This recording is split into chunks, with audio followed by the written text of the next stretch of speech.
Hello, my name is Marcus. I'm the compiler of a collection of therapy quotes entitled 1001 Windmills of the Mind, a collection of advanced self-help quotes taken from what's often called the psychodynamic or the psychoanalytic perspective, which long ago, as I understand, is referred to by some, perhaps many, as philosophical medicine and narrative medicine.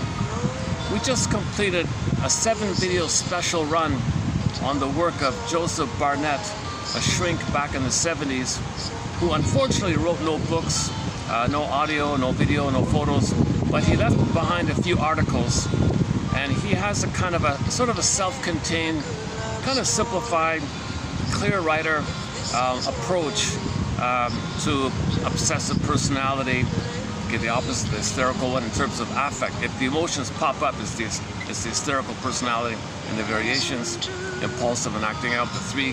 If the affect implodes in, he calls it, you get the obsessive, paranoid, depressive, another 3. So he covers 6 personality patterns, 3 based on the affect popping up, 3 based on the affect popping in. Yeah, affect means it's a signal around whether your needs are met or not met. Baby needs connection. Baby wants his identity to blossom. Identity, connection, connection, identity. Everybody has those 2 needs. And if they're not met, the baby will signal distress, fear, shame, anger finally. Okay, so affect is a signal or communication around whether his needs are being met or unmet. Needs met feels good and pleasant, safe, calm, etc. Needs unmet, distress, panic, fear, shame, worried, all that. So if the baby is in that mode where the needs were not met, a need for a secure attachment style, rhythm of bliss, rhythm of safety, basic trust for his development, for his identity development, his budding beauties, emerging self, to stay with him, to feel real alive, to have ontological self, the sense of self, a quality of feeling at home with them. We live to the extent that we feel our embodiment. This is our core self, our true self, the golden ball, wide range of feelings, needed feelings. Okay, so the warmth of the, just the joy of being alive kind of thing, vitality of being alive, connected to yourself. So identity is your a need. We want our identity. It's a need to have our identity, obviously, but it's kind of based at the same time on the connection, on the relationship, interpersonal. Okay, so baby has 2 needs called dependency, and the first identity is called narcissism. So he calls it dependency needs, narcissistic needs. Yep. So if the baby, if it's missing, it'll go one of 2 ways in terms of the affect. So your personality is kind of based around the affect.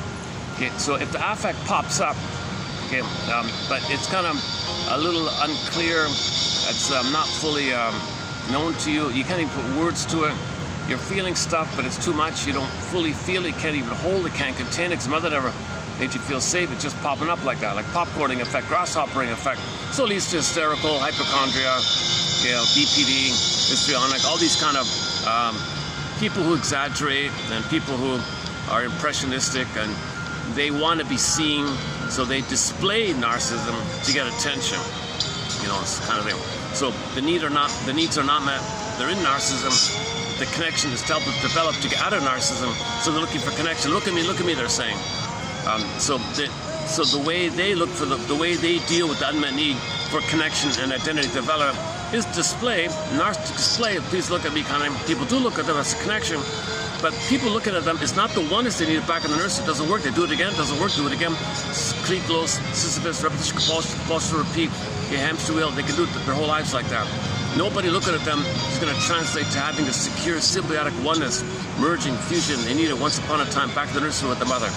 But they're stuck looking for it. When real needs are not met, you have the unconscious hope for it. So they're hoping for those needs by the narcissistic overt display for the connection, hoping to get those 2 needs met for his identity developed.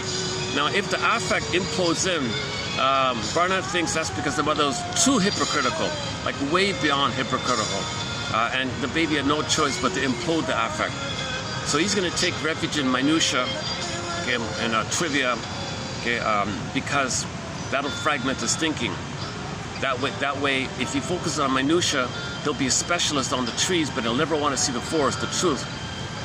Because to think coherently, broadly, it's going to trigger that he would have needed to have the ability to think, to know the truth, mother hurt him. So as a defense against the truth of mother hurt him, he focuses on minutia, called OCDism, and he acts it out, reinforces it. So obsessive compulsiveness is a way to keep things kind of fragmented in your thoughts. That way, your feelings are kind of fragmented. That way you don't link your thoughts to get broader feelings, because you can't feel, so just fragment your thoughts and your feelings are kind of compartmentalized or isolated or not linked up. You don't fully feel it because the affect is pushed in. So the way to push it in is to think in minutia. If you think broadly, your feelings will come out. Affect and thoughts are linked. So that's another key point by Barnett like that. So in the seven articles just completed, we talk about the two needs. Okay? Again, connection and identity. Okay? Now everyone has those basic two needs. Yeah. The confusion is the personality that hopes for it might vary based on how the affect is dealt with. If the baby deals with the affect by inputting it in, it leads to the core three, he says, obsessive, paranoid, depressive. If the affect somehow just keeps popping up all the time, okay, hysteric, okay, yeah, acting out and impulsive like that.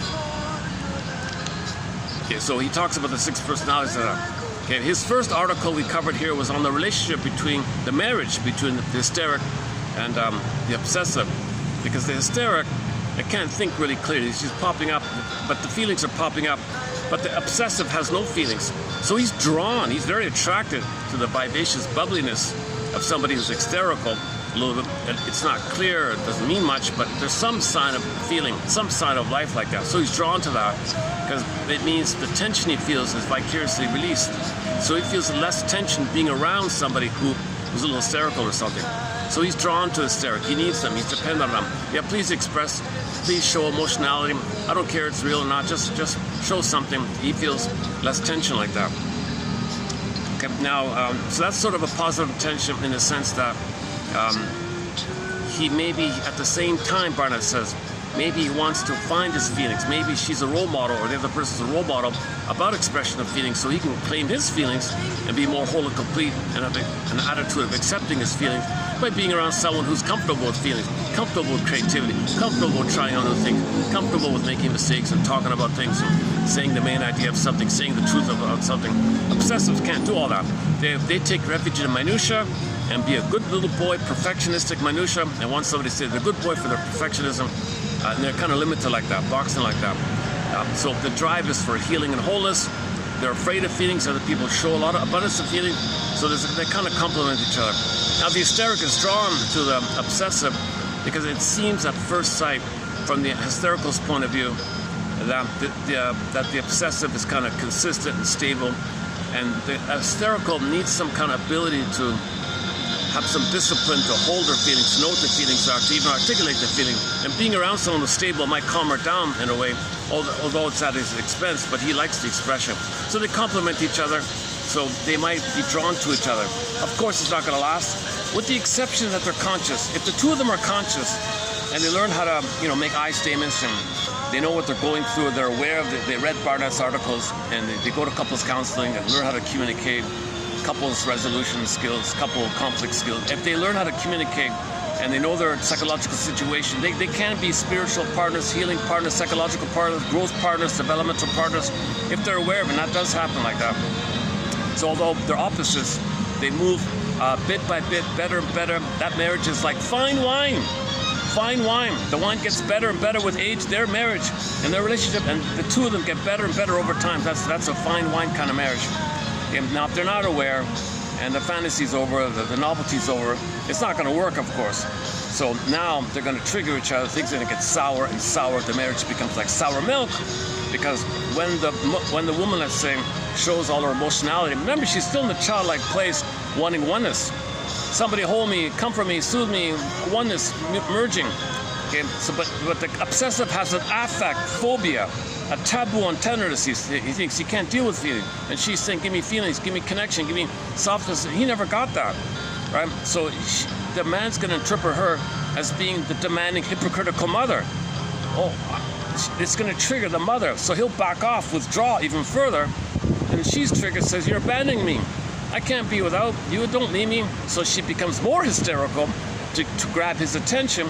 He thinks, oh, she's the demanding mother, I really got to run. So he distances while she tries harder at clinging, pleasing. What do I got to do? He says, leave me alone, leave me alone. So now the marriage becomes devitalized, emotional divorce, emotional cutoff, and then, the whole routine. they might focus on outside interests, their work, or the kids, or whatever, or if they stay together like that. Separate bedrooms, maybe kind of like separate beds.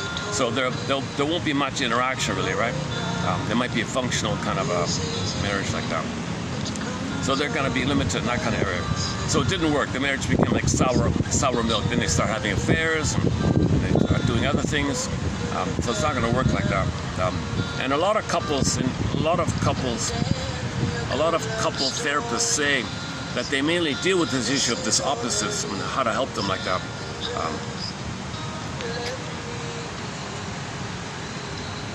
Okay, that was the first article we covered by Barnett, the marriage between the obsessive and hysteric, dependency and narcissistic needs, the two. Excellent article. I read through it partly like that. Okay, and then focus on the two needs. Okay, and the affect is an expression of whether your needs are met or unmet. They're going to pop up or pop down. They pop down. Obsessive, paranoid, depressive, pop up. Okay, hysteric, acting out, and impulsive. Now, Barnett mainly focuses on the hysteric and the obsessive. He wants to kind of focus on those two to cover more points. So the other, unfortunately, he didn't really get into the other personality patterns. Although he did make one comment about, one memorable comment, I was confused, like why would the paranoid be imploded? Like what, the affect imploding, why would he, all the affects inside, while the obsessive focuses on minutia, having a covert narcissist waiting for somebody to say he's a good boy, and that's how he deals with it. A more troublesome version, a more painful version of it is the paranoid one, where his feelings are so buried in, he projects it out. Like the monster in the mind, his own anger, attacking himself, sees outwardly and focuses on some kind of paranoid idea. But it's still the issue that he can't, that something inside of him is telling him not to feel. He's angry at himself. That anger at himself pops out in a paranoid mechanism. Okay, that's okay. Okay, that quote is in the articles. Maybe I missed it there a little bit. Okay, anyways, okay, the jargon. Okay, so another one is okay. Let's focus on the song. There's a few more points, but what I'm getting at is what I'm leading up to here. I could talk on and on about Barnett, but what I'm leading up to is this song I just found. Just before starting this video, I mean this morning here, I found a song on the feed there about a little bit relatable for me, because her parents, like her song, this song that she wrote, it's about her, it's about what we just talked about. I thought, you gotta be kidding, I just talked about that. And here's a song about it. So I'm playing a song called It Isn't True, It Isn't True, by a folk singer by the name of Lucy Steimel. There's a short there. And there's a live, I'll show you the live in a minute. But she was, we don't know much, but I got the impression the mother wasn't around. She was raised by her father, a German background or something. And he was a very strict kind of perfectionist kind of guy or something.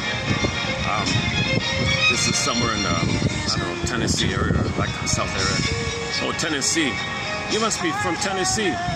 I'm not. Why do you say that? Well, you're the only 10 I see. Just a joke. We did some of those on the lighter side, I recently posted some pickup lines. They're kind of fun, I thought, some of them. A Tennessee one, for example. So she's from that kind of area like that. I forgot exactly. Anyways, she was a cellist. Her profession out of high school, she studied music and played in the orchestra as a cellist or something. But it sounds like she wanted to escape from the abusive father.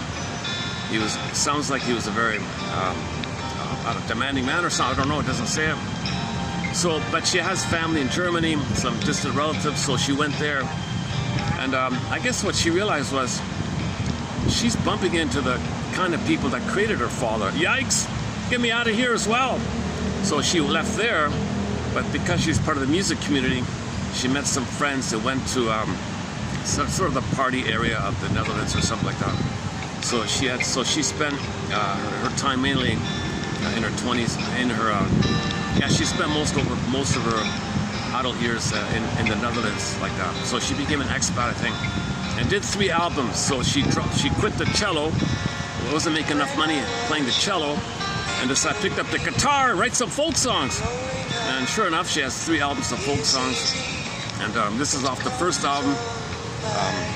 One of the songs. So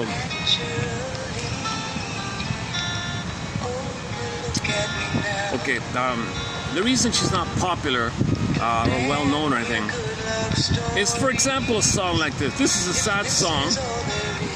So disclaimer, if you're feeling kind of down or blue, don't listen to the following stretch here. Skip over a little bit.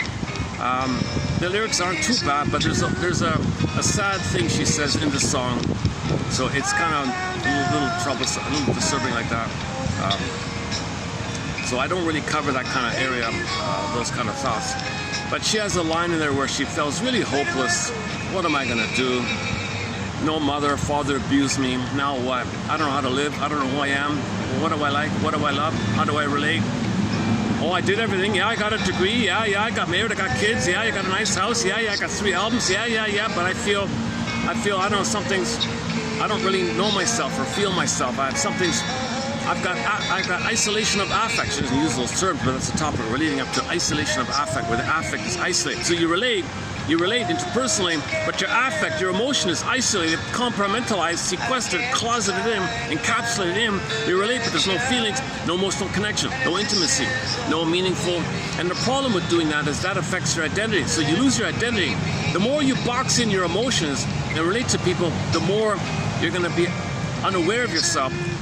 It's an existential thing. You're going to feel less of yourself when you reject your box, your identity.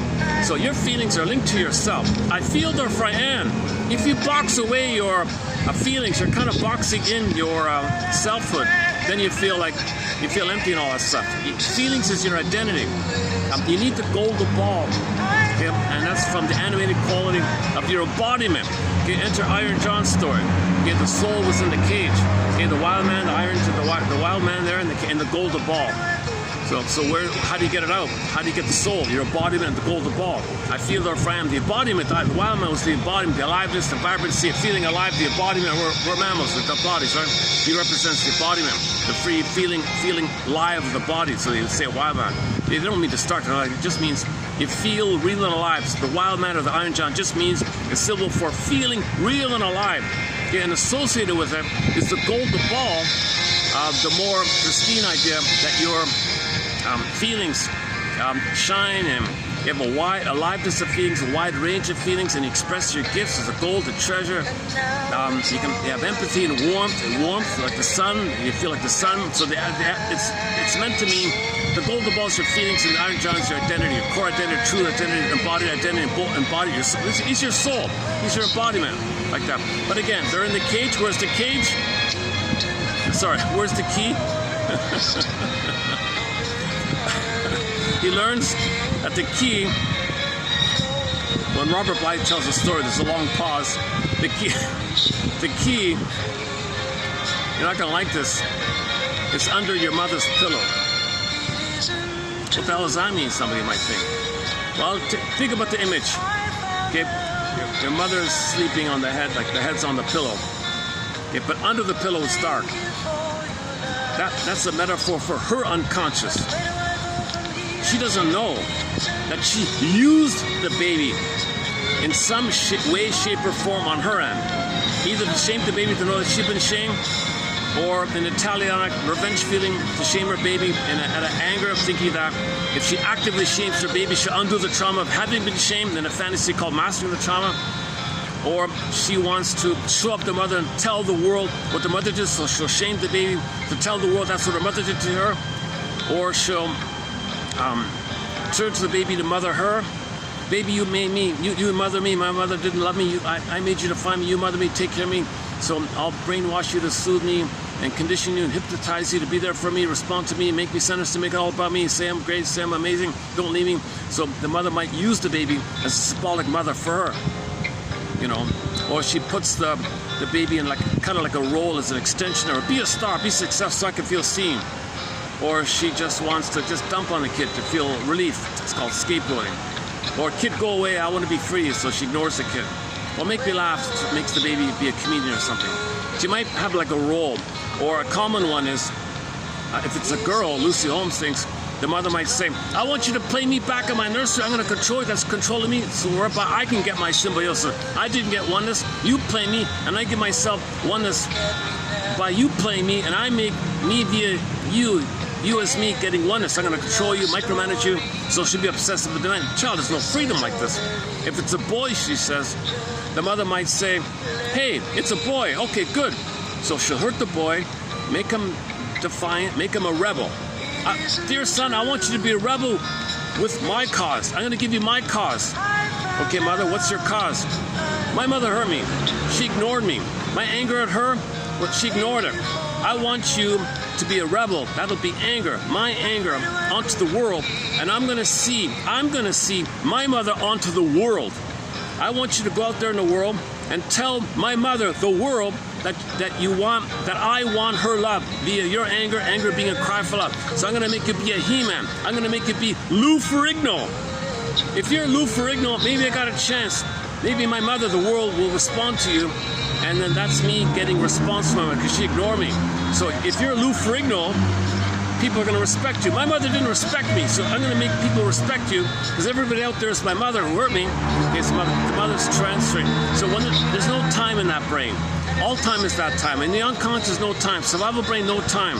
So she sees the world that way. So from her perspective, the world is the ignoring mother. If she has a son, she thinks, all right, play me fighting with, that's me fighting with my mother. You continue my role, okay? Rebel with the cause. My cause was to get mother to love me. So I want you to be a rebel. That's your rebelliousness and anger. That's my cry for love to my mother. So you're an extension of me, and I want my mother's love, so you play a role for me. So the child's not being seen. Well, who am I? It's all about me, kid. Okay, mother. Children will never question their parents. They'll do what the mother wants. So kids will always say they're right, you know. So what about the affect impulse? Back to Parnell. And these kind of examples, and there's more. There's so many. Oh man. We got a long list of called "Oh Cunning Tales" of how it is the mother's using the kid, okay, soul blind to the kid, not treating the kid in a thou manner, not meeting the baby's needs manner. Okay, key under the pillow, secret. So Robert Bly says she's not going to voluntarily give it to you. Go to the Twilight Zone. One life first, early emotional part. Isn't it bittersweet that you're going to try to save your mother, please your mother? It's bittersweet. You spent your whole life doing this. Okay, now you come to your senses in midlife. Mother, give me the key here. I want my soul. My soul's in the cage because of what you did. Give me the key. No, she won't do it. Okay, another Twilight Zone episode. One more pallbearer, making the point that mothers will not give you the key because they don't know. It's dark. The key is in the shadow self of her. She's unaware of it. She has what's called the shadow self, the secret self, the hidden self, the repressed self. She has a self that walks with her, who's not like her, who is her. Someone's living her life in effect, a puppet master, and she's being driven by her own puppet master, doesn't know about it. So she's doing this unknowingly. So that's why it's like a secret like that. We got to get the secret. We got to get the key like that. So you got to put your mother on the couch, understand her, and then you can get the key, and then grab the pen, write your own script. Another Twilight Zone called Gabe's Story.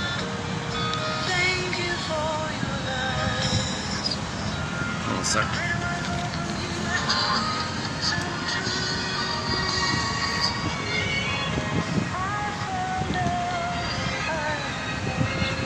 Yeah, as usual, there'll be a couple of interruptions. I'm in a public part here, public area.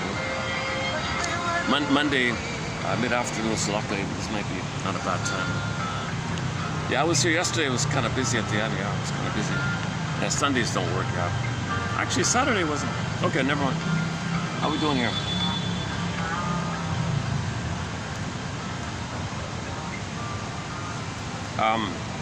Okay, let's just, where are we here? Oh, the song. Okay, let's continue with the song here.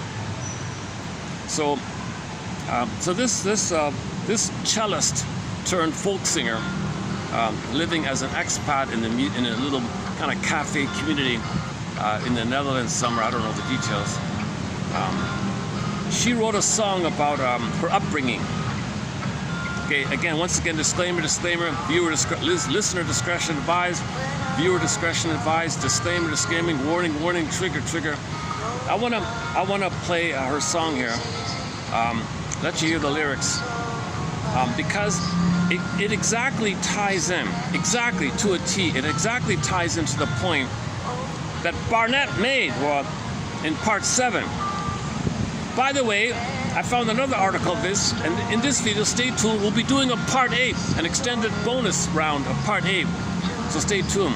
But at the end, at the conclusion of Barnett's work, the conclusion was, in high school, in adolescence time, okay, this issue called the childhood imprint and the working model and the essential beliefs, quote-unquote, deal you make, the family systems, the rules with the family, the rules with the mother, the collusion with the mother that goes into the family system, and how to keep the parents together. Well, sacrifice yourself to please your parents, play a role for the parents. You might be kind of stuck and carry this imprint where you're afraid to be successful. You're afraid to be yourself because the parents, because A, you want to keep the parents together, you want to please one of your parents, and so on down the line. So you have a kind of like a homeostatic personal construct, quote-unquote self-system, cognition system, assumption world, internal working model, schemata, template, imprints lead to blueprints, and you're following this kind of mapping thing. And it can be very restricting. It can be very restricting because you can have it all your life like that. And the constriction of these personality patterns means you don't grow and develop, you don't have your creative self, you don't learn from new experience, you don't update things, you don't find new parts of yourself because you're always following this goddamn this circuit, right? Sorry. So at high school, that's the key time, that's the key learning time where the brain is kind of malleable for new information, for new ideas. So Barnett was saying, teach high school kids, about theories, about the broader world, indigenous people, indigenous wisdom, that there is an unconscious. There is such a thing as repetition compulsion. There is such thing as psychological interpretive myths and fairy tales, the unconscious dream world. Okay, on this point, I kind of went through it yesterday. I won't do it here. But they got to learn theories, critical thinking skills, rhetoric, fallacies, literature, poetry. They got to have an ability to synthesize and understand and make for their experiences to be their own, new experiences to be their own. They go through life, new experiences to be their own, and they're learning and growing a creative self, called individuation, finding out who they are, what they like, and then you're getting in touch with your real self.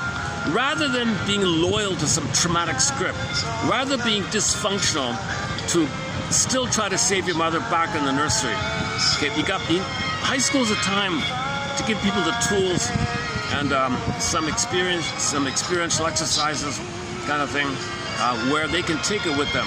So now they can go through life and grow and develop, and that's resumed development called adult development. If they don't get that, then at best your life's going to be what's called an extended adolescence. You're going to live your whole life as an extended teenager. Why it's always high school in your brain, somebody said. And so you're not really becoming an adult, right? So high school is the time to make adults. It's the making of adult time by giving people, for example, the comics economic. Give students the comics economic. I don't know what's better than 1001 Windmills of the Mind. Give every student in high school a copy of this collection here. 20,000 of the greatest, clearest quotes from the psychoanalytic perspective. Quotes that help you be aware of yourself. Quotes that help you to bridge either or to both and. You only develop with both and thinking. You cannot develop with the traumatic trip of either or, in or out, all or nothing. You can't develop with this kind of thing. In trauma, you get either or. You got to get both and. You got to give up unconscious guilt. You're not guilty. You got to find a way to understand that you're not guilty, but kids think they're guilty to get along with their parents. Part of the deal like that, called The Moral Defense by Fairbairn. Okay, so we discussed The Twilight Zone, 20 episodes from The Twilight Zone, the mental hygiene films, Inside Out, a couple of times. What's funny about that, I just checked this morning, the AI, 1,000, if you put in quotes, 1001 Windmills of the Mind in the search, and type in AI mode, it'll tell you about this collection a little bit. And they've updated it. They said, oh yes, and you'll get in this discussion of analytic quotes and therapy quotes and all that, you'll also get a discussion, an in-depth discussion of the Disney film Inside Out 2, which is true. I spent like I did 10 videos just on that one film when it came out 2 years ago. Yeah, oh yeah, 2 years ago, 2024, June 2024. Yeah, now it's May 2026. So yeah, almost 2 years ago, I spent like a month or about a month on that film. I got very enthusiastic about that film. I try to cover all the missing details that people haven't talked about, because no one offered an analytic interpretation of Inside Out. But Pete Docter was offering an analytic hero's journey situation, showing you the two worlds and the emotions and all that. Okay, so high school is a time to let people how to think for themselves, that they can be themselves, that there's something beyond some little role that they learned with their mother and transferred into the family system. Nobody's saying you're going to not talk to your parents or something. You're going to talk to them as an adult now. But that freaks out the system, because the parents got to grow up if the kid grows up. So it's going to be anxiety, because the parents will freak out if the child becomes autonomous, emotionally autonomous, psychologically autonomous, have a sense of self. Nobody likes kind of thing. He can be creative on his own like that, and talks to his parents like as an adult, but they're still like children or something. They're going to freak out. They're going to feel anxiety. So the parents have to grow up themselves. So it's better for the parents actually, but they might not want to do it, and you feel guilty, and they want to pull you in, guilt trip you. Mothers don't want to push your buttons because, hey, she sewed them on, so she might guilt trip you for growing up. She might guilt trip you, make you feel guilty for being happy, because then she's alone. Misery loves company. If she's unhappy, she wants to be unhappy. Then she feels less unhappy if you're unhappy. So she might do these kind of sneaky little things going on, right? Okay, but nevertheless, you have a right to, the Great Spirit allows everyone to have a unique self, to know what they love and like. The Great Spirit gave everyone uniqueness, and we're meant to express it. And the Great Spirit's happy. The Great Spirit is happy when each person expresses kind of what's a little creatively unique about them. So that's called the blue jay of happiness, the bluebird of happiness. Again, all the capacities of the real self, the golden ball, empathy, ability to apologize, mutuality, relationships are mutuality, companionship love, companionate love, without a doubt, person to person. Okay? And you're not using somebody to replay the past, to change the past. You're not recreating the same thing you had. You're not recreating a carbon copy of your parents' marriage with somebody in the present. What often happens is in your marriage, you play one of your parents to find someone to play one of your other parents. They're doing the same thing, and you just recreated a continuation of what your parents had. So then that means your parents are fighting with each other to get their old childhood needs met. So you're doing it on their behalf. You're trying to get your parents' unmet needs met. So dysfunction means you're still trying to get mother's love in the past. Adolescence is a time to get out of that, to update your construct, to grab the pen and write your own stuff. Okay, once again, Gabe's story like that. So this woman here, this folk singer here, is saying exactly this point.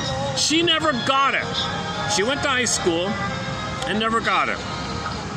Maybe a lot of pressure on her to be a good girl, look good, or be polite or something, perfectionistic. Because she said her family has a German background, and she's in a place that might have given her a hard time or something. Maybe she was chased by the guy. She's a good-looking girl and all this. So maybe she felt a lot of pressure all around. And it's a very her atmosphere is kind of crude and violent, goes in that atmosphere, right? So she probably just wanted to escape. The father was abusive. The guys around her are probably aggressive and entitled or something. I don't know what's going on. So she just had to escape. Yesterday we played a song by Paul Penna. Pull me on an old jet airliner. Take me away, get out of here. Go. So she took off to Germany. It didn't work out. Made some friends in the Netherlands and stayed there kind of. So anyways, in her first album, she has a song called this one here. It Isn't True. Okay, in this song here, she's saying that when she was going through school, the parents didn't want her to know anything. And she might be asking questions. Well, how do I be a woman? How do I grow up? How do I be myself? Oh, don't worry. It just happens automatically. Don't think about it. Just forget about it. Don't ask these questions. And she's saying, that's not true. It doesn't happen just automatically. The exception, of course, is if she was properly loved and she had a creative self, then you can say it like that. But the parents are narcissistic, or they have the agenda to make her dependent. They didn't want her to be free and grow up. That's why she took on an airplane as a kind of symbolic attempt to be emotionally free, psychologically free. She had to do it physically. If she had her inner freedom. She wouldn't have to fly. She wouldn't have to be an expat and fly away like that. So it's just like a panic. I got to get out of this negativity that she was in, kind of. Okay, so the song lyric says, in school, you don't have to learn anything. Just get married and have a house, and that's enough. That's all you need. That's not true. I need more.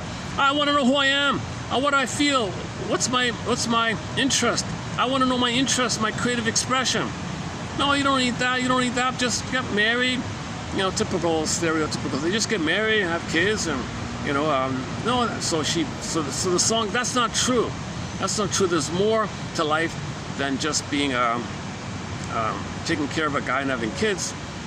If you don't even know yourself. Yeah, I mean, if you know yourself, that's okay. You can do that if you know yourself. But the priority is your beingness, your identity. Remember, we have a need for identity. We have a need for a sense of self, a felt sense of inner identity. Then whatever you do, fine. As long as you have identity, you're home with them. You can enjoy almost anything like that. She would have an immense benefit to have a home with her identity, because she's got a base and the safety and space and comforts to, you know. So it's pretty good like that, right? People who have an identity, who live in luxurious places or luxurious setups, have a great setup. You know, my goodness.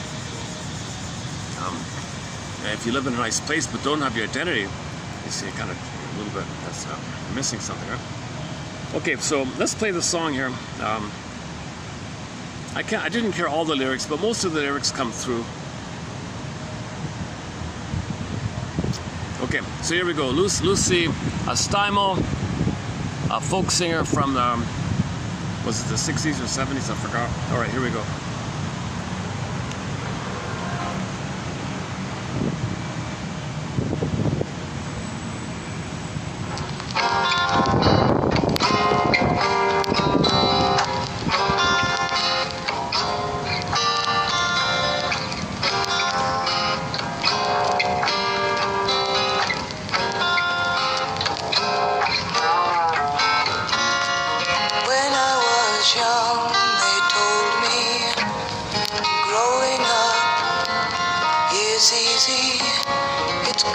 All by itself, so naturally.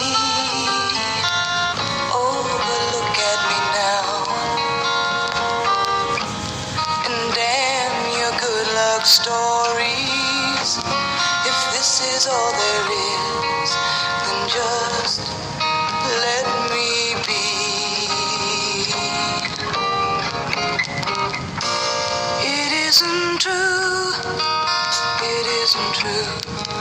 I found out, I know the truth. Thank you for your lies. But where do I go from here? Where do I go from here? She's being cynical. Thank you for your lies. She's angry. I learned to go to school and get a good education, a hubby and a real home. They think that's all you need. Oh, but look at me now. I can't find my own direction. Can't find my own direction. And if this is all there is, then just let me be. Feelings of helplessness. What can I do? It isn't true. Depression, maybe depression. It isn't true. I found out, I know the truth. Thank you for your good intentions, but I'm black and blue. It isn't true. It isn't true. I found out, I know the truth. For your lies, but where do I go from here?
sec.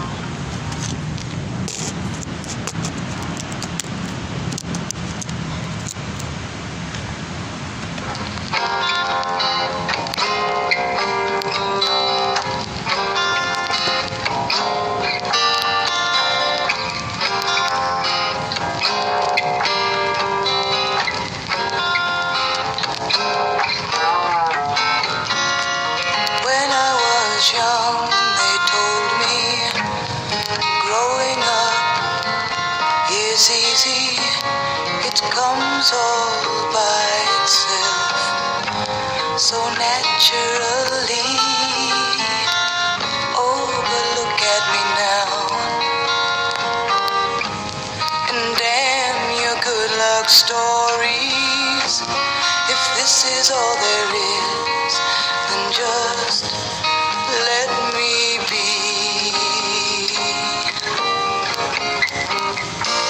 It isn't true, it isn't true.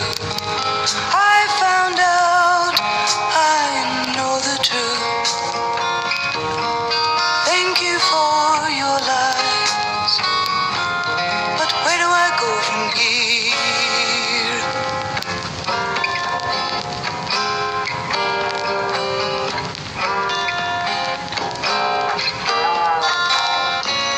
I learned to go to school and get a good education, a hubby and a real home. They think that's all you need. Oh, but look at me now. I can't find my own direction, and if this is all there is, then just let me be.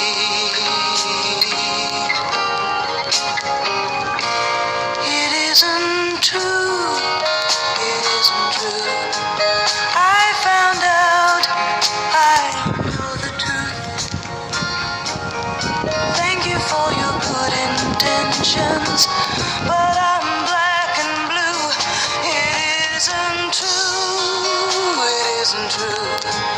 I found out, I know the truth. Thank you for your lies, but where do I go from here?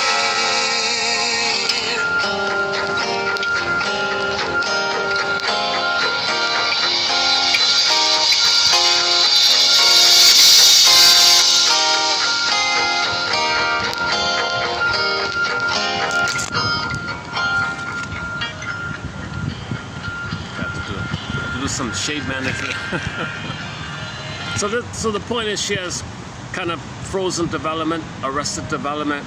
She's stuck with the curse, the jinx, called the family ideology, which is made up of the imprint between her and the mother. But it sounds like the mother wasn't around or something, and the father was abusive. So she probably thinks she's got to hate herself and blame herself, escape looking for love, doesn't work, kind of thing. But in high school, you get some tools on how to help yourself if there are problems, how to update your script, how to unpick the threads of a traumatic script and use those threads to weave a new, healthier script. High school is about teaching people this opportunity, that if there's a problem, there's a way out. There's a way to update things. Okay, understand that your unconscious, okay, or the puppet master is going to repeat the same old thing again and again and again, because the unconscious thinks that was for your survival. Something worse would happen if it didn't do it.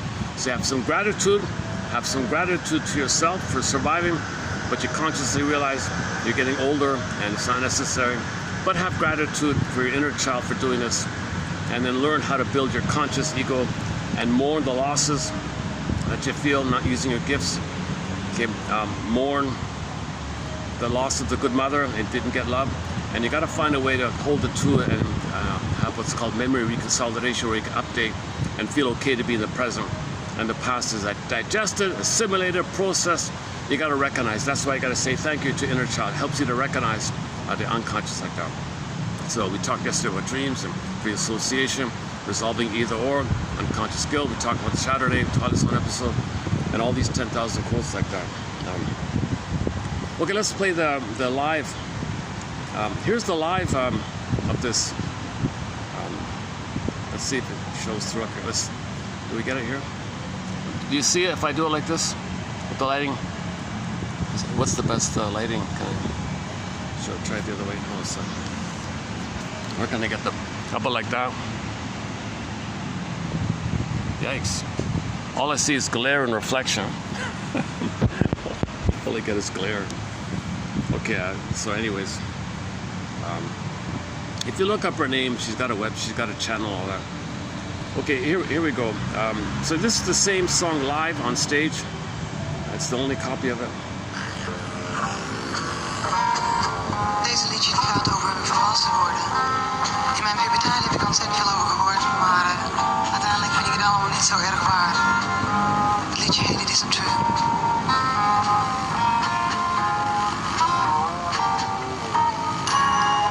When I was young, they told me growing up is easy. It comes all by itself. So naturally, oh, but look at me now. And damn your good luck stories. If this is all there is, then just let me be.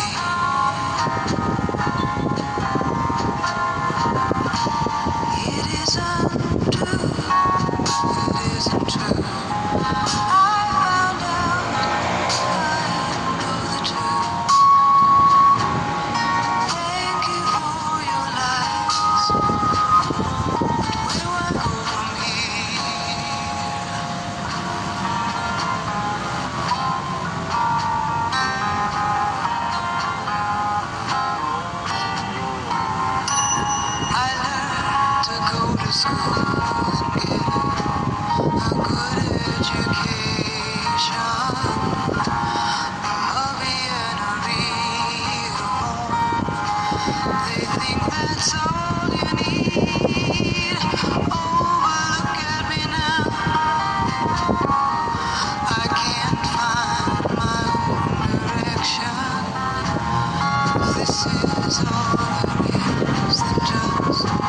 Just let me be.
Oh, there's a second. Oh, there's a second song here.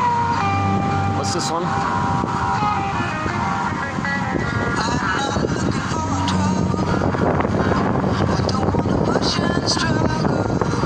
Oh, it's another song here. Okay, okay. She's got the closest thing she had to a hit, sort of a poppy kind of song called I Love You, or something like that. I forgot. I love yous. Something like that. You know, she's curious, intelligent. It shouldn't have, if she had 1001 Windmills of the Mind, a copy of it, oh man, she'd eat it up, man, right? She would go by that. It helps you. If you're in trouble, read these quotes. Things make sense. Oh my God, you know, like that. There's the hope like that. Because the more you can be conscious, okay, the more you can assimilate from the unconscious into consciousness. Consciousness is like a metaphorical basket or a nest, something to hold the feeling to come up to you.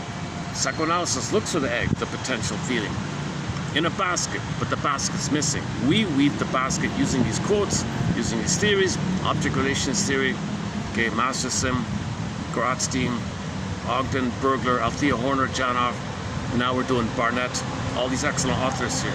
And everyone offers like a little thread, and you want to weave a basket, and that's building the ego, where ego is, where it was, ego shall be. So the more you have an ego, the more your id, your unconscious, can send stuff to you because you can hold it. And the more you can hold it, the more you assimilate, the more of a nest, the more you get. The positive feedback loop. Now, Barnett's jargon for this is sensate to syntax. Sensates in the body called apprehension, and the syntax is comprehension, your conscious knowledge. So your bodily knowledge and your conscious syntax, putting into language, all that. You need like a loop, positive feedback loop. Think about the yin-yang symbol, okay? Moon, sun, day, night, yin-yang cycling. You need this kind of interaction of the two like that. And this phenomena, his jargon, Barnett's jargon, is called experiential knowing. When you have this going on, you're having experiential knowing. And that's what he means when he uses the word cognition. Cognition is this experiential knowing made up of the interplay on the spectrum of sensate to syntax, apprehension to comprehension, like that. So in the obsessive, for example, they don't want feeling. They obsess about thoughts in the syntax. It's not even logical, but they obsess in some kind of, they ignore the affect, the apprehension, okay, the feeling, the sensate. They don't want that. They got the obsessive like that. The hysteric is kind of the opposite. The hysteric doesn't have language. They have the popping of the emotions mainly, kind of thing. So that point's coming up in part 8 as well, yeah. Okay, let's do part 8. So bear with me. I haven't really fully read the article because I just found it this morning. So bear with. Okay, this article is called On the Dynamics of Interpersonal Isolation. Okay, so I'm going to read this article here. There's some overlap with the previous material, but so bear with me. I'll be stumbling along here. I don't know what is 8, 10. Usually they're around 10 pages. They all seem to be around the same length. Okay, so for my gist of it, just from what I skimmed, he's talking about affect isolation. This is kind of different from the schizoid dilemma. The turtle personality, leave me alone personality, the withdrawal personality, don't connect personality. They have some identity, but they protect it in a turtle-like manner. So that's one way they deal with the fear of relationships and the fear of connecting. They do the turtle thing, but they still have some identity under the shell. This version here, called isolation of affect, it's specific in that they do relate a fair bit. They relate a lot, but the affect's not there. Now, the more you relate without affect, you lose your sense of self. That's his premise. You lose your sense of self the more you relate without emotion. That means there's no intimacy, things are shallow, they know lots of people, don't feel emotionally connected, no emotional sharing, no, you know, like you feel like you're here but you're not here, where are you, I don't feel like, you know, that kind of stuff. So this is called, so he updated the original idea of isolation of affect, and he calls it just simply isolation. In its Okay, in its naked form. Okay, forgive psychology for its jargon. Please just forgive it, says Robert Bly. Okay, this is written in 73. Oh, 78, pardon me, 78. Oh, presented. Oh, I see. He presented this. Presented at a colloquium at the New York University, November, okay, 76. Oh, man, why didn't anybody film him? Like, some of these essays were actually talks and then put into essay. Like the one in Mexico. Nobody filmed it, for Pete's sakes. Now here's another one in New York, and he has other ones like that. I see. So this one he just presented, right?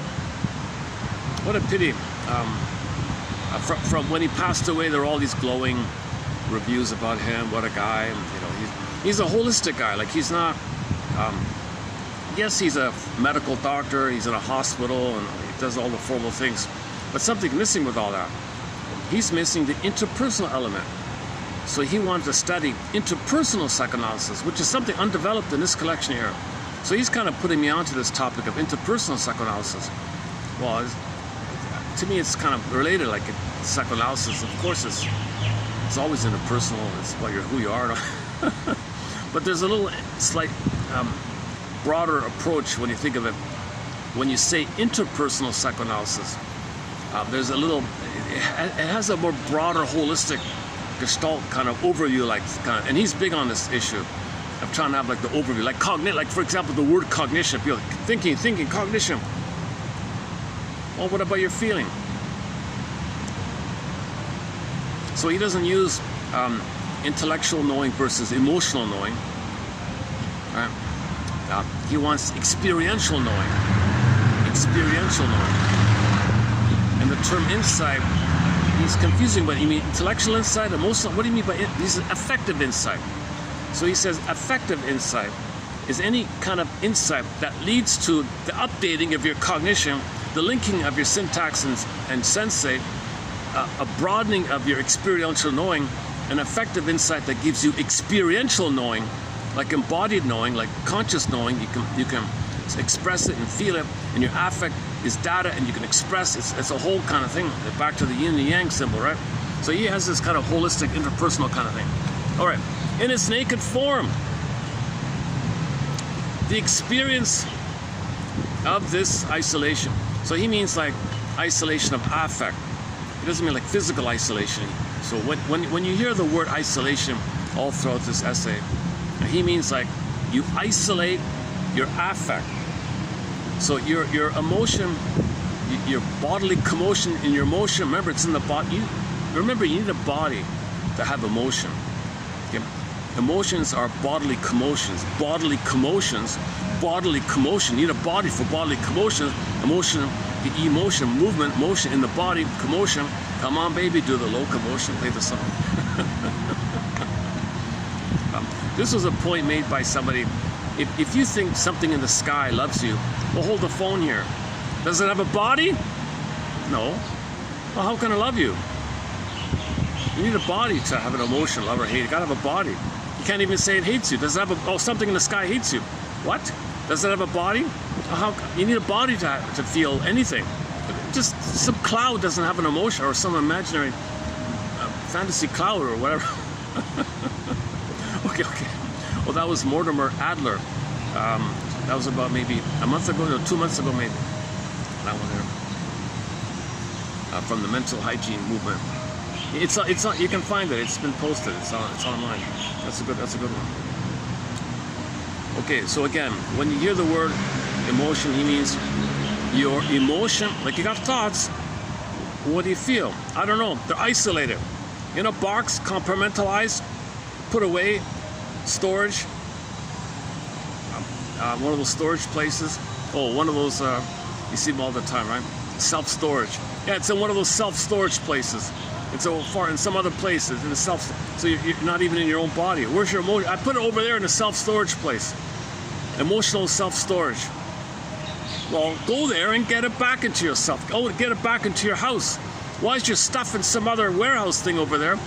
Go over, unlock it, and bring it back to your home. Forget about these storage things. Get your stuff in your home. Have it in your house. Your body, your house. Okay, in this naked form, The experience of isolation. Again, isolation of emotion, isolation of affect, or emotional isolation.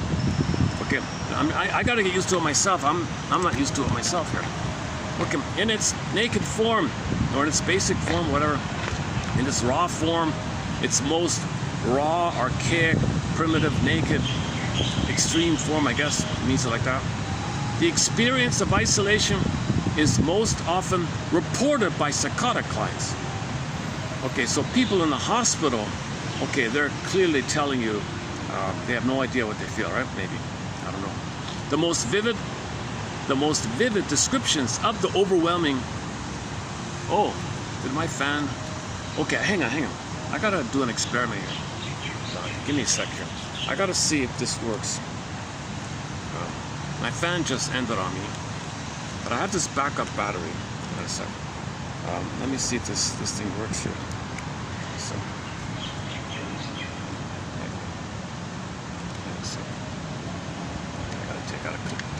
I gotta do some gymnastics here.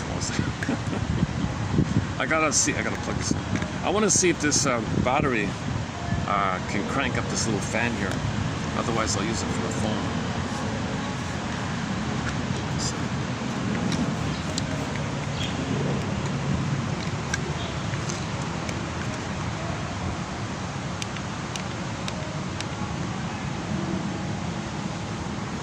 Yeah, we'll know in a minute if it's going to keep working. Hopefully it'll keep going, otherwise I'm going to have to... It's about 40 with the heat index, I'm not sure. Might be only 35, but with the heat factor, it's not too much breeze here. Okay. Oh, it's working. Oh, look at that. It's still on, right? Okay. Well, let me check the battery on the phone here. Oh, it's only 60%. Jesus Christ. Okay, I have to make sure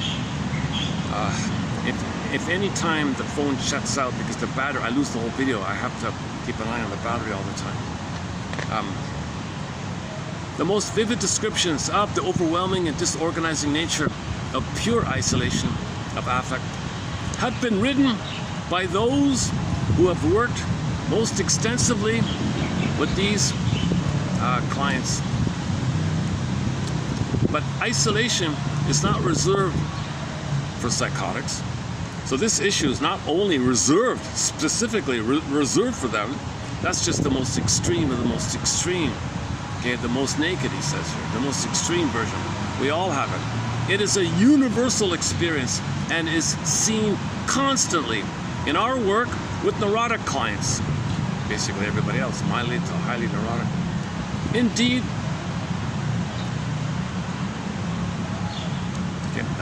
well, whoever goes to therapy is neurotic. Whoever shows up. Oh, it died. Oh no, it didn't work. Son of a gun. I'm gonna start soon. At least I can save the phone battery. Hold on a second.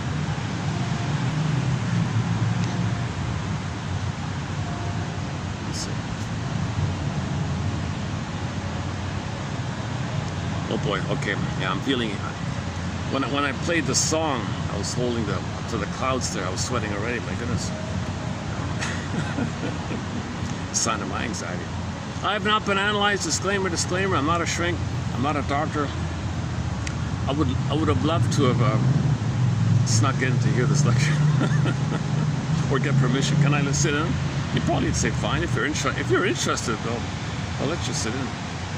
I'd like to audit this lecture. Can I audit it? Oh, sure, you can audit it.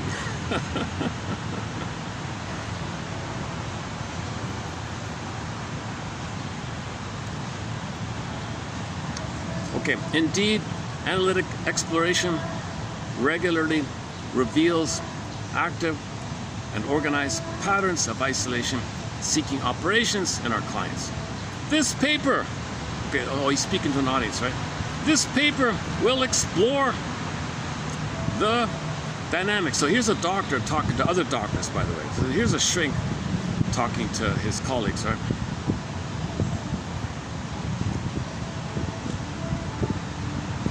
Luckily he writes clearly, so that's why I'm reading it. You see, he's relatable in his writing, right? He wants to relate to people, so he writes in a way where he's relating. So he's demonstrating. He's teaching by showing who he is, kind of thing. I guess it's cool.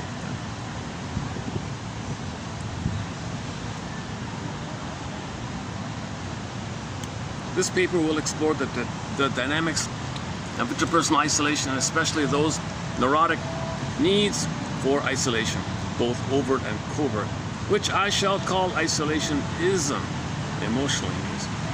It will seek the roots. So this paper, my article here, he says, this paper here, I'm going to look for the roots of this thing. I want to search for the roots. Why? Why is this taking place?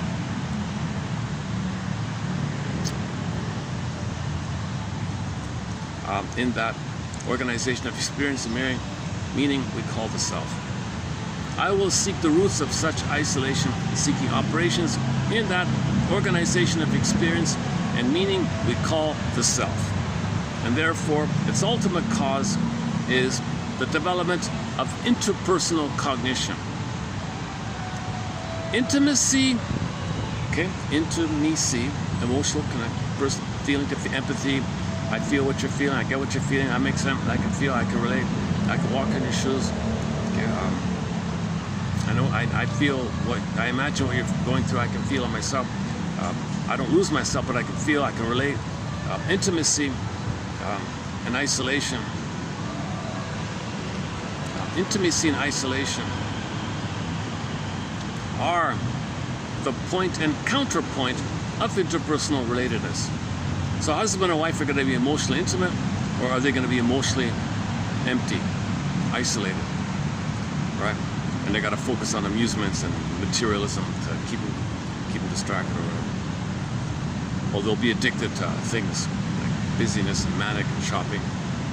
So he'll play with his hobbies, she'll be a shopaholic, because they don't have emotional connection. If they have emotional connection, they don't need this material. If they're emotionally rich, they don't need the material richness. Right? Both experiences may be defined in relation to the self. Look at that. See, both experiences, emotional intimacy and emotional isolation, they are experiences which may be defined in relation to the self. So that's his emphasis here. You got to keep in mind the broader idea that your relationship with somebody and your sense of self and your relationship with somebody, I am because we are, Ubuntu, like there's a we there, I am because there's a we, I'm here. Okay, Ubuntu, ancient Africa, 10,000 years ago, they knew this, right? That the prototypes with the baby gets its identity, the relationship with the mother, baby and the mother, two people, relationship, baby and mother, interpersonal, baby and mother, baby's developed, it gets its identity. So, all right. Now, when even if you're psychologically born, you still maintain your sense of self with sharing, giving your gifts and all. Like it's a question of degree. The real question, did you get out of the symbiosis or not? Okay? Like I'm gonna guess that singer we saw didn't get the symbiosis. She didn't get out of the symbiosis, right? She was just running and looking, blindly looking, went to her father's homeland, went to some other place. What did she do? Marry some guy who probably thingified her, objectified her. She's a pretty girl and all that, maybe. And then she had you can read about her story. There's a fan page website dedicated to her stories in there.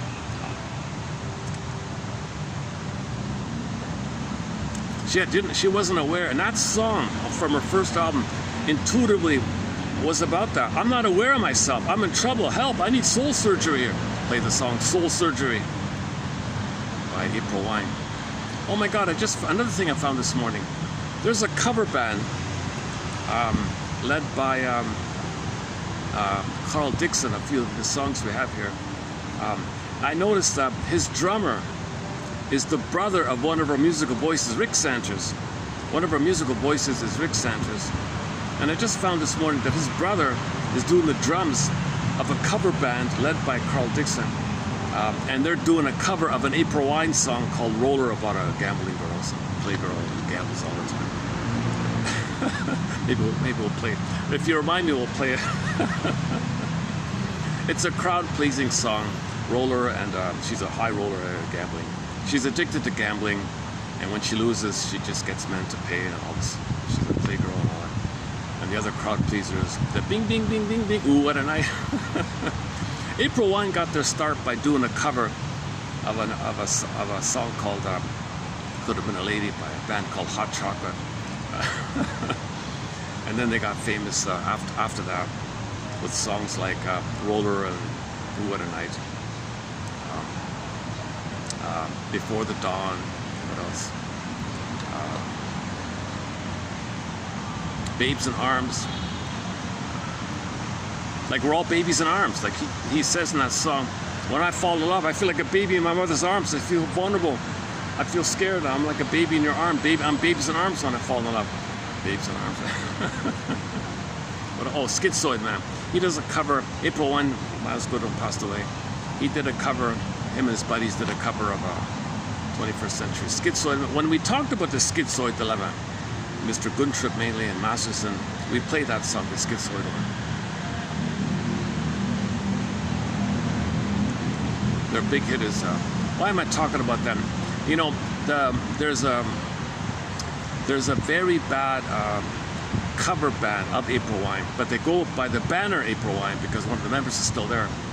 But ironically, get this, ironically, a regular cover band is doing a better job covering April Wine than the official April Wine, who's worse than the cover band. The official band is worse than the cover band. And the worst official band is opening up for Triumph now. Oh my God. Okay. I mentioned him mainly because Mark Sanders is on the drums. But that song, Roller, I was thinking about as well, maybe a little bit.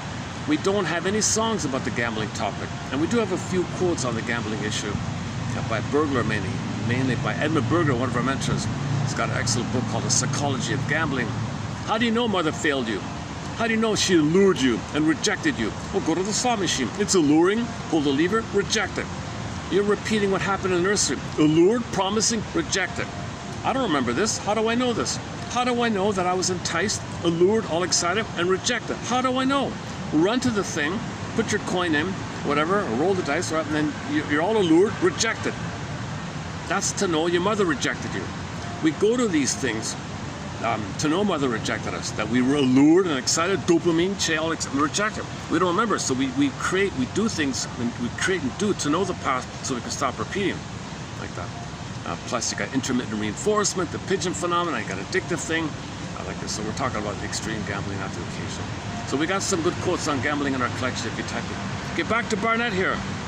Back to the 70s, back to 78. Back to New York University program in psychoanalysis and psychotherapy. He says that this paper will explore the dynamics of interpersonal isolation, and especially those neurotic needs for isolation, which I shall call isolationism. It will seek the roots of such isolation-seeking operations in that organization of experience and meaning we call the self, and therefore its ultimate cause in the development of interpersonal cognition. Intimacy, get into me, see me. There's got to be a me there to share. People don't have a me, they can't share, so they can't do intimacy. Intimacy and isolation are the point and counterpoint of interpersonal relatedness. Both experiences may be defined in relation to the self, and both have important influences on further growth and integrity of the self. All right. I'm still on page 1 here. I would define intimacy as the meaningful integration of self with others. So you're consolidating yourself while you're relating. You're building yourself while you're relating. Something like that. Kind of like what the baby's doing with the mother. It has its roots in what Sullivan, this name comes up a fair bit. He's sort of the founder of interpersonal psychoanalysis, right? I think. We have no quotes from this guy. I'll look into it later. We focus here on like Masterson and object relations theory and the map in the mind, okay, the constructs we make, the assumption models we make, the intro, that kind of thing, and then how we recreate what caused the hoping match to change it, that kind of topic, right? Okay, it has its roots in what Sullivan 53 called the basic human need for tenderness. The need for tenderness. Try a little tenderness. Okay, we did some quotes from a book called Taboo on Tenderness, right? The obsessive taboo, bing, bing, no. They can't do tenderness. And the hysteric wants tenderness, they withdraw, right? But the integration of self, okay, has its roots in this area for human affection, tenderness, and sweetness in the evolution of the self. It's the soil of the self. The self is blossoming, and the nourishment of the sweetness and tenderness of the mother. The self can blossom like a seed in the soil. It's going to blossom. Without that tenderness, things harden up, freeze up. Okay, and so imagine a stone or something. Echo turns to a statue. Frozen woolly mammoth. Snow White's in a coma. Some Rapunzel locked in a tower, etc. Note that I avoid the narrower usage of the term intimacy, which equates it with the acquisition of genital activity, and use instead its general phase as a phase specific. Okay, when he says intimacy, he's not talking about the bedroom. He doesn't mean that, like physical, like romantic. He doesn't mean that. It's a broader use of the term, okay, the general use or the general sense as a phase, like a time phase, specific integration with significant others, which grows and changes throughout life. So your intimacy grows and changes. Fine wine, it grows and gets better and better with time. That's the sense of self that allows that. See, the woman in the song didn't have her sense of self, so she suffered and had all these problems. Had all these problems, which you can read about. This definition emphasizes the relative and evolving nature of the concept and the connection between the earliest experience of human contact and tenderness and later developments and the integral relationship of the concept of individual self. Okay, page 2 here. Intimacy is relative in that it varies with every stage of life, with the evolving needs, abilities, capacities of the person. And in that it varies from person to person depending on the nature and integrity of the sense of self. The basic requirement for intimacy is that its participants be known to each other. In turn, this requires both the wish to know, i.e. the interest, effort, and concern, and the decision to be known. So I want to be known by you, and I want to know you. You got to have this basic thing. I want to know you, I want to understand you, and I'd like to be understood and known by you. I.e. to allow exposure. Exposure. I'll share my vulnerable, and you share your vulnerable. We expose like that. Most people can't do that. Taboo, fear, run for the hills. Can't do it. Okay, because it triggers the pain, vulnerability. If I trust, if I say something, feeling, bing, bing, bing, run, or change the topic, or whatever. And if we include, as I do, those states of knowing involved in felt experience as well as syntactically organized experience, i.e. apprehension as well as comprehension. Okay, feeling and thought interrelating. So the feeling is data to you, and then you express it with your language. Kind of. We extend this basic requirement to all stages in the development of intimacy from infancy onwards. In contrast, interpersonal isolation may be defined as the real or experienced absence or loss of meaning of the self in relations with significant others. This definition emphasizes the perceived loss of significance and functioning with others that I feel is central to true isolation. My intent here is to distinguish between isolation and those states of separation in which self or its meaning remain intact. Okay, if your sense of self is intact, but you just avoid people, that he doesn't mean that. He means you're relating to people, but your feelings are not there.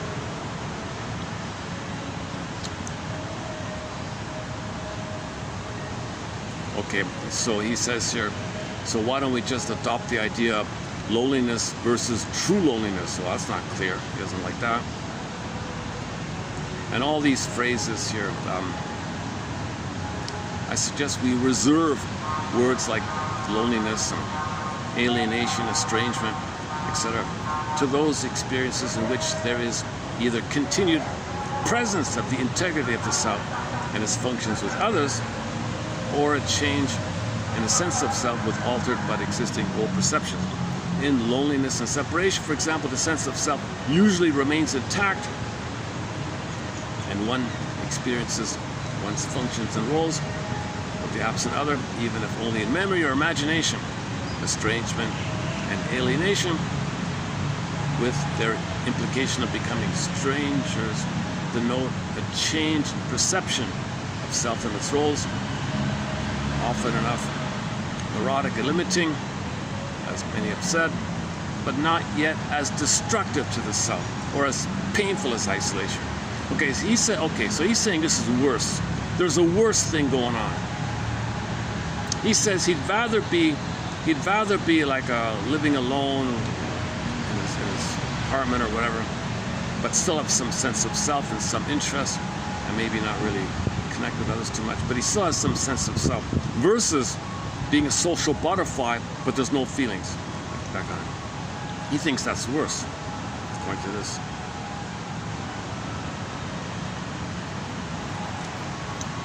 Sometimes referred to the as-if personality or the histrionic. So these are people who always put on an as-if, like imposter thing. I think I'm supposed to have this feeling. I don't feel it, but I think I should feel this. Let me pretend I feel it, but I don't feel it. I'll pretend that as if I feel this. The as-if personality. Okay, play all these imposter songs. I feel like these imposter things. Great pretender songs. The experiences of intimacy, and histrionic means actor. If she's histrionic or he's histrionic, it's like they're always on stage, they're always on act. Like they're always stop acting now. There's no camera, nobody's filming it. The experiences of intimacy. The experiences of intimacy and isolation exist as the ongoing dialectic of interpersonal living. Okay? So think about it as a dialectic, maybe. They are cognitive experiences derived from the evolving self and its operational counterpart, the self system. Like your construct, like your imprints, your maps, your schematic, your schema. He calls it self system. I don't really use. I've never used this phrase, self system. Both intimacy and isolation in turn influence and modify the self. Intimacy is necessary to the growth. Intimacy is necessary to the growth and integrity of the self. So that woman, the folk singer, she didn't have intimacy. She had friends and all that. She was popular and well liked and went on stage and had a wealthy husband, I guess, or whatever. Yeah, on the fan tribute website, there's a quote from the husband on her parting words. It's kind of a little bit revealing, I think. So that folk singer, what's her name? Lucy something. Lucy. Oh, for Pete's sakes, I forgot her last name. The one we played earlier in this video.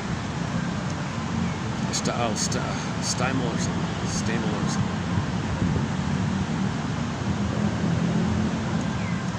Okay, intimacy is necessary to the growth and integrity of the self and enriches and broadens its operational possibility. So your sense of agency, your sense of knowing what I like, your sense of like direction, she called it in the song, I have no direction, like your sense of direction. I'm the captain of my soul here.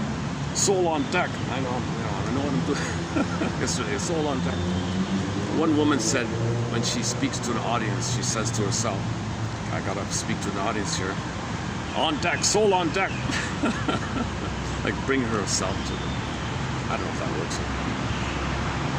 Intimacy is necessary to the growth and integrity of the self and enriches and broadens its operational possibilities. Isolation, on the other hand, is destructive to the self. And that's the key point here. This isolation business, it's hurting yourself. You think you're protecting yourself by not bringing emotions to the relationship. If you don't bring emotion, the less you bring your emotions to the relationship, the more your self is diminished. You're diminishing yourself. The more you do this isolation of affect thing, in that it entails the absence of significance of the self to one's social environment. It causes progressive deterioration of the self, as well as progressive constriction of your self-agency. All right, page 3 here. Let me define, at this point, my use of two concepts which I feel are central to the understanding of the dynamics of these phenomena. They are the concepts of self and of self-system. Okay, the self-system, a term introduced by Sullivan, 53, back to him, refers to the developmental organization of interpersonal operations around the gradient of anxiety structured by early experiences. So how you cope to trauma. You got a self-system, right? Traumatic script, put it that way. In its development, the self-system evolves operational patterns whose aims are to avoid significant amounts of anxiety. Okay. So your defense mechanisms, your personality defense mechanism, your false self is a defense against anxiety. All right, that's your system, your self-system, he said. That's like your false self, I guess, right? It is, in effect, the action template. Oh, template, yeah, okay, yeah, here we go, template. It is the action template for mental and behavioral operations in the search for gradation of needs in the presence of interpersonal security. Oh, I see. You're trying to meet your needs, but still search for interpersonal security, some kind of self-system. So the hope to get mother's love in the past, and keep the hope and get mother's love in the past. In other words, repetition compulsion, maybe I can say it that way. The concept of the self-system is an important conceptual tool for the understanding of the relationship between present and past behavior and of the evolution of the earliest stages of self. The self-system alone, however, in my opinion, is inadequate to explain the complexity of the self. In interpersonal terms, the self may be conceived of as the privately organized recognition of one's interpersonal and social relatedness. Again, the self may be conceived of the privately organized recognition of one's social relatedness. So what's your recognition of your social relatedness? Whoa. So he's really blending the two, right? Like I am because we are idea. He's really doing an Ubuntu thing here. This is the first sort of essay I've read that really kind of talks about this theory. Ubuntu. I am because we are. I am because we relate. We relate and I am. The more we relate emotionally, the more I am. It is an essentially cognitive process in that when he says, okay, in that it is the experience,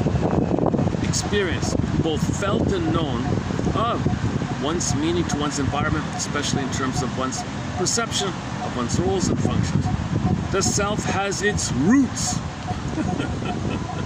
The self, I guess I blow up some steam myself when I say that. The self has some roots. Whatever little tension I have, I just, although it is cooling, yeah, it is cooling up, yeah. We got a breeze here, all right.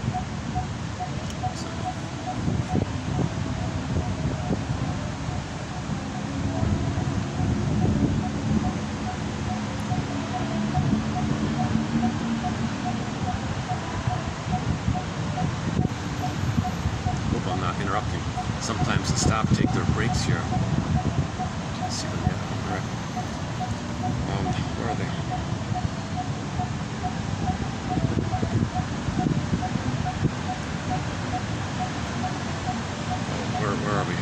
Oh boy. Oh, the self has its roots in the early self system and evolves with the development of cognition.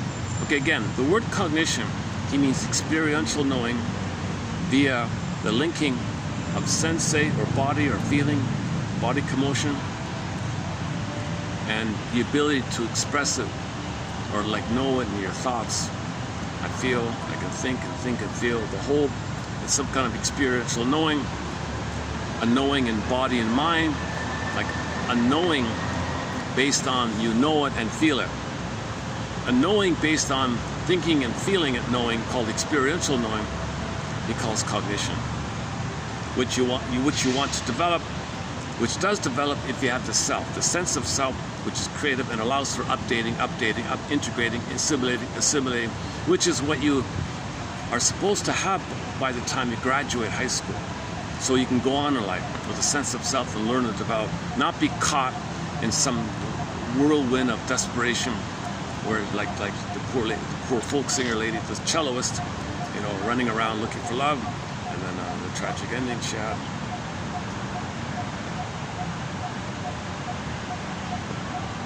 Yeah, it's explained on the website. They keep it kind of discreet how she passed away. But I think it's relatively, we can infer by what's written there. Okay, it's a love issue. This lack of love. Although she was very likable, right? Like she looks really kind of caring and all that. But maybe she constantly feels she has to give herself up to win love, to buy love. And maybe someone said, "Oh, I can use that." But who loves her in return? If she always has to take care of others, who's going to take care of her? So she felt the stress of this one-way dynamic. So this one-way dynamic is when a mother turns to the child to mother her, and she might have recreated that, and that's stress on the person. At least the physical issues. All right, enough about that. All right, next, the self has. But as a cognitive system, it develops a life of its own. Yeah, your cognitive system, your cognition, grows and develops.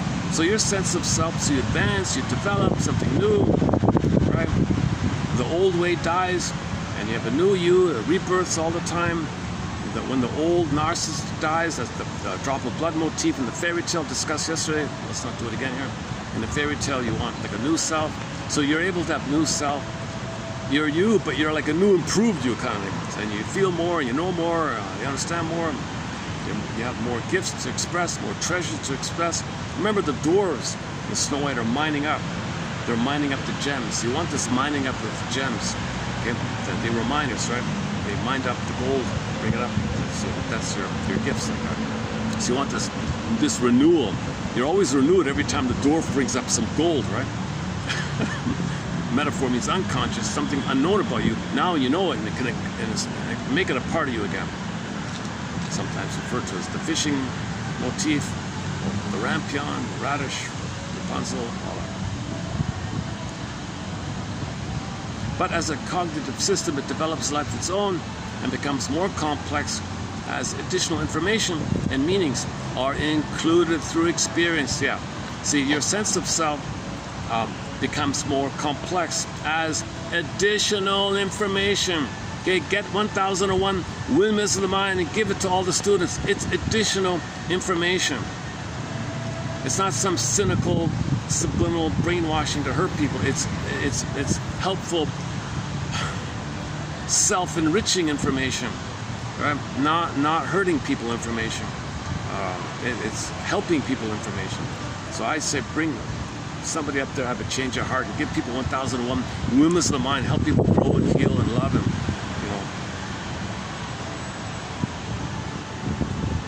So this is easily available. Even AI tells you how to get it. To my surprise, the AI will tell you how to get 1001 Windmills of the Mind. You've got a few options now.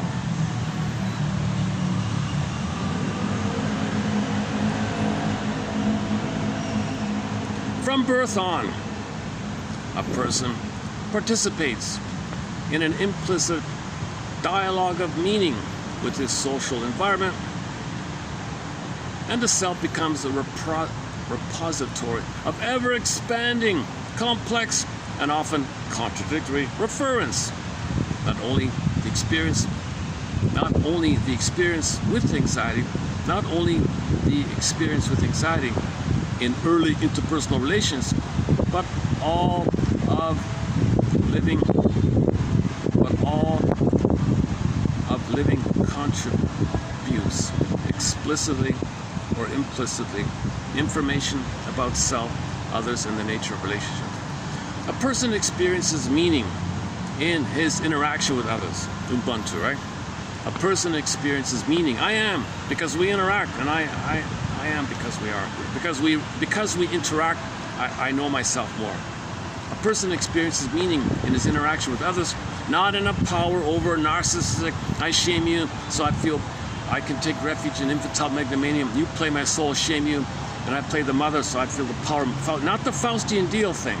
That's not knowing yourself if you're playing the Faustian deal game, where mother shamed you, you become orange, you shame yourself, too much tension, find someone to play you, shame, disperse the tension of you shaming yourself on others, the dispersion, that's the humor, relief theory for the moment. That's not knowing yourself when you do that.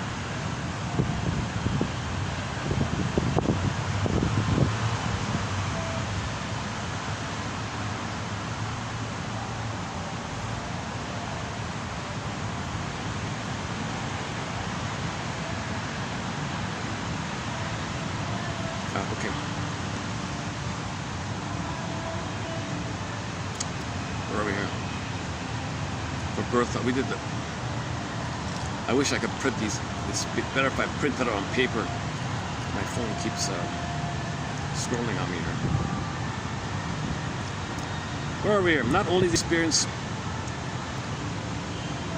Oh, next one. A person experiences meaning in his interaction with others, in his culture, with its social structure, its institutions, its class system, its art, its music and dances, its mores, and its religions. He derives assumptions about self from the relations with people, work, and so on. These meanings may be directly derived about the self by the reflected appraisals of others, or by direct observation. Oh, yesterday, she had an opening ice-breaking. When I did some quotes from a lady who runs women's circles, and just as an ice break, as a warm-up, she said, she gets the ladies to stand in a circle, and everyone gets a turn. So the first person starts, they hear music in the background, and they move to the music, right? All the others mirror her and try to mirror her and move how she's moving. So she kind of gets to see variations of what she's feeling reflected by other people moving the way they perceive how she's moving. It might enrich her sense of what she's feeling by all these people around her moving the way she's moving. And the people doing this might get a feeling of what she's feeling, which might be new to them, right? So the first person is feeling more because she's got other people dancing the way she's dancing. Okay, music stops, the next person gets a turn, and it goes around the circle like that. Fun little thing. Never done. Fun little thing, right? Now, it's not meant to be. You're not meant to mock the person or be cynical about it. But that would be information too. That'd be something to analyze if somebody had that. Oh, they're dancing like that. I'm going to mock it. So, oh, okay. Well, did you notice how, as a defense against the pain of feeling what she was feeling, at the discount it and belittle it and ridicule it? Notice how it's hard for you to even just pretend to feel that you're feeling what she's feeling by mirroring her, to let her know that she's feeling that, have empathy that she's feeling that. Can't you just see? Notice how difficult it is. It's so painful for me to move in that kind of way because I feel like so I do some silly thing to mock it. So it's very informative, this dance mirroring exercise described yesterday. And no shorts yesterday. I was I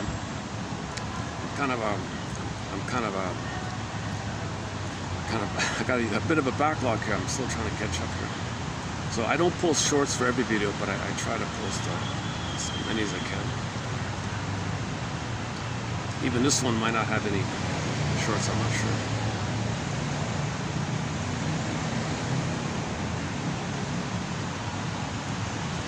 Okay. These meanings may be directly derived about the self by the reflected appraisals of others or by direct observation. Meanings may also be indirect and external, provided data about the self through such mechanisms as identification or inference making. Meaning systems concerning the self may be accumulated, which are contradictory or even at times mutually exclusive, or they may be fragmented and inconsistent. All of these influence the sense of self and eventually the operations that stem from self. All right, page 4 here. An additional source of meaning, centrally important to the development of self, derives from the information and ways of thinking inherent in the belief systems and ideologies implicit in all organized living, culture, class, nationality. Even families have an ideology system. Let us return at this point to the question of isolation. Oh, back to isolation. Oh, he went off on a real tangent there, right? He started off with isolation and just rambled on there about that, which is okay. Let us return to the point. Let us return at this point to the question of emotional isolation and to a problem even more vexing to the practicing analyst than the theoretical complexities. In what seems a paradox, our clients, well, they're doctors, he always says patients. Our patients regularly reveal that they seek isolation in open or covert fashion, and do so in such a patterned way that it is evident that these operations are not random, but rather are organized around meaning systems. Why do people choose to pursue this isolation? Do they seek the pain and constriction of self inevitable in such a course? Is the explanation for such behaviors to be found solely in the fears of intimacy and the security operations of the patient? I believe no. I believe not, he says here. Barnett says here, no, hold the phone here. No, I believe rather that meanings have been integrated at some level that provide a belief that the best interests of the self are served by some form or forms of isolation from others. Such beliefs then are essentially policies of isolationism implicit in that organization of the personal experience of meaning we call the self. In other words, this emotional isolationism in our patients does not necessarily represent a masochistic position, nor need it represent fears of intimacy, though at times either or both may be the case. More generally, it represents the limited best the client can conceive of, given his particular assumptions about self, others, and relationships, and his conflicted or impoverished expectations of what interpersonal living has to offer. Okay, same idea. So that the child survived by shutting off his emotions, and he thinks that's his meaning, that's his relationship, that's his survival, it's frozen, something like that. The developing self, which involves the person's most private meaning systems, derives in the last analysis from the implicit cognitive matrix of the family. Oh, here we go. All right. The developing self, which involves the person's most private meaning systems, derives in the last analysis from the implicit cognitive matrix of the family, which I have called the family ideology. See my papers from 1971 and 3. It is the family ideology, and we have some quotes from this article he's mentioning. It is the family ideology which forms the structure of meaning. So the woman, the folk singer, thinks that's her meaning, to be like this, to not feel, That's the connection.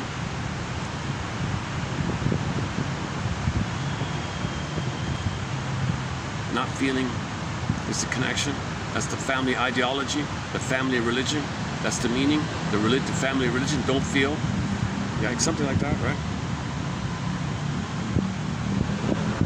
That is the source of the person's experience of self. So that's your experience of self. So your construct, your personal construct is your experience of yourself. Your personal construct is based on the relationship, and that's your experience of the self, right? Your construct based on the interpersonal, becoming the construct, intrapsychic model, assumption model, okay, belief, family ideology model, that's your understanding of yourself. This neural thing that you remember, that's your understanding of yourself. Is that what he's saying? It feels limiting, right, to say it like that, right? It is the family ideology which forms the structure, meaning that is the source of the person's experience. Oh, your experience of self. Oh, not the self. It's your experience of self. Your experience of yourself is this schema that you lay down. And the operations of the self system which maintain and express that experience. I have used the... Oh, let me check the battery. What am I doing here with the battery? Okay, battery's holding up. All right, battery's working. No fan. I have used... Can I do it like this? Can I do it like this?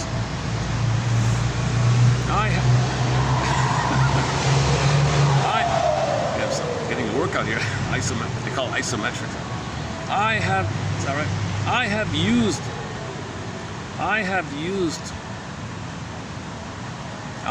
used the concept of a family ideology to underscore the existence in the family of implicit cognitive systems of knowing and of meaning, as well as systems of innocence, which design the beliefs and experience of the developing child and are supported and enforced by the family community. The ideology, page 5. The ideology of the family defines the areas of selective attention and inattention, what may be known and what must be known. You cannot know this. Mother says, you can't know I'm hurting you, don't know him. Know that you're guilty and you owe me. Oh, you know that. So this is the religion, right? The cult-like thing. Like kind of like a ideology, he calls it. Family ideology. Okay, this is where we do have quotes from in the previous video. How it gets transferred from the mother to the child and to the family. And you think you want to get out of it. Like that folk singer, let's say she didn't go abroad. Let's say she stayed in her area. She might have joined one of these cults, right? And it would have been just a continuation of the dysfunctional family, just in different form or another. Or maybe she that's one possibility.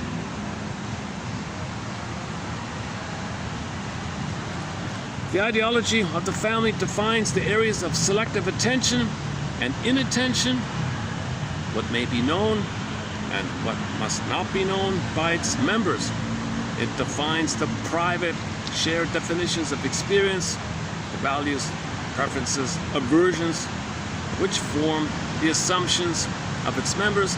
It includes specific dogmas, myths, and taboos, which add the weight of authority to central and often shaky assumptions that are necessary to support the family system.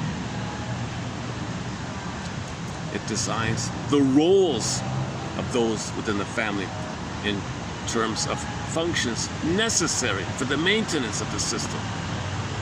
So the family systems theory. In order for the parents to stay together, often the kid has to play a role, family systems theory. And even defines the rules of discourse and interaction between members. And so many homes, they don't talk about stuff. There's no family conference. There's no talking stick here. There's no mirror dancing. There's nothing like that. The family idea, no cooperative games even. Sure charades might be the limit of it, I guess. The family ideology. Charade, all things considering, that's a pretty good game, charades are for families. The family ideology.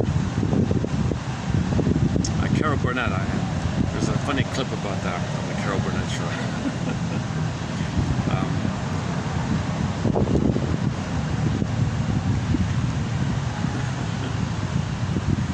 See, the guys don't know they don't know the spirit of the game. They make it difficult.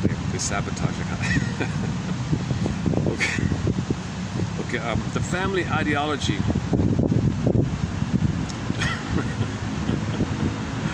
It's a funny clip at the Carol Burnett show, the charade skit. The best, we do feature a clip called Visit from Dan. It's a very important clip we have in our collection here. It's copyrighted.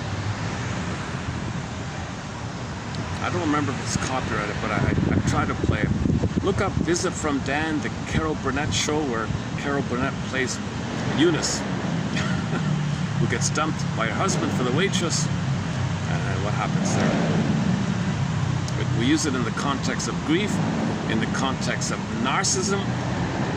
The mother, look at you, mother. I just lost my husband. Here you are, making it all about you, taking center stage, complaining, making it about you. What about me here? I'm suffering here. No, it's about me. The mother was narcissistic. Eunice did all these things, spacing out, regression, manic behavior, comedy. She tried to deal with the pain of the loss using different defense mechanisms. All in a 20-minute skit. The family system includes dogmas, taboos, etc., which add. It designed the roles. So we did that. Homeostasis. The family ideology derives from the interaction of the parents and their need to maintain a homeostasis geared to their needs themselves. So the family ideology is for the needs of the parents, not for the needs of the kids. It's for the needs of the parents. Now that's the crux of it all, right? It fashions the child's cognitive experience, not only defining his roles or her roles and functions, but even designing how he or she may perceive themselves. They're even told how to perceive themselves and others. You don't see reality. There's when the mother does gaslighting on the kid. You don't see reality, you see what I tell you to see. Okay?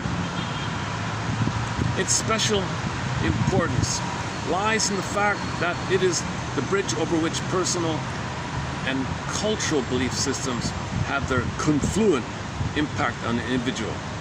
Okay, so it carries in the family, carries in the school, carries in the thing you might join outside, which is just an extended adolescence of the family thing, which reinforces the template with the mother. You're never out of this thing. Okay, once again, give people psychoanalysis in high school. Give people 1001 Windmills of the mind. Teach them about this that there is such a thing as both and. There is such a thing as a sense of self. That when needs are not met, you might feel bad. Even such a simple thing like that. Let them watch some of those. Let that book by the NBC guy, the Giraffe and Jackal, NBC, nonviolent, is called Language of Life, about Offner, OFNR, observation, feelings, needs, request, about how to make an I statement. So that's one version of how to make. Oh my God! Every high school kid needs to learn how to make an I statement, even if it's just as simple as them saying to their friend, so the agreement was 5, it's now 5:30. Okay. So when you appear, observation, 30 minutes beyond the agreed time, I feel upset. Okay. When that happened, I felt observation. When this, fill in the blank, I felt fill in the blank. When fill in the blank, I felt fill in the blank. Just even that basic kind of elementary thing. Teach them about passive aggressiveness, what that means.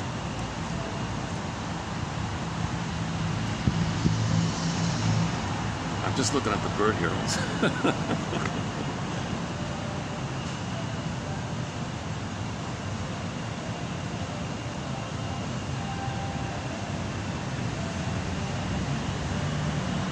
Gotta get him in. Just walking along. It's a dove. It's one of the doves. A common dove in this area is called the Javanese dove, nicknamed the zebra dove because when it flies, the feathers underneath are black and white. The zebra dove. Javanese dove. It's a different one, I think. The Javanese dove, which I see sometimes, has a blue beak and blue webbing feet. The family ideology defines the beginnings of the sense of self and its patterns of permissible operations with others. It is here that we must look for the seeds that give rise to policies of isolation, emotional isolation. So we look at this to see where the emotions got boxed in. Okay, in the developing child whose true needs would be best met in the integration of patterns of intimacy. Each family ideology germinates specific policies of isolationism.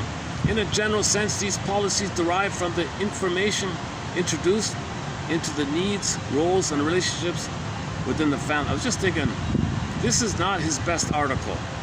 Of all the articles I've read, this is, I would say, the least impactful or something. But I want to stick with it because he's great. He's great overall. So I'll include one about his one maybe slightly tedious, lengthy, unnecessarily lengthy article. So this could be parsed down a bit, I think. But the rest of his stuff's good. The other 7 we did are good. This one here maybe is sort of like a supplementary honorable mention kind of thing.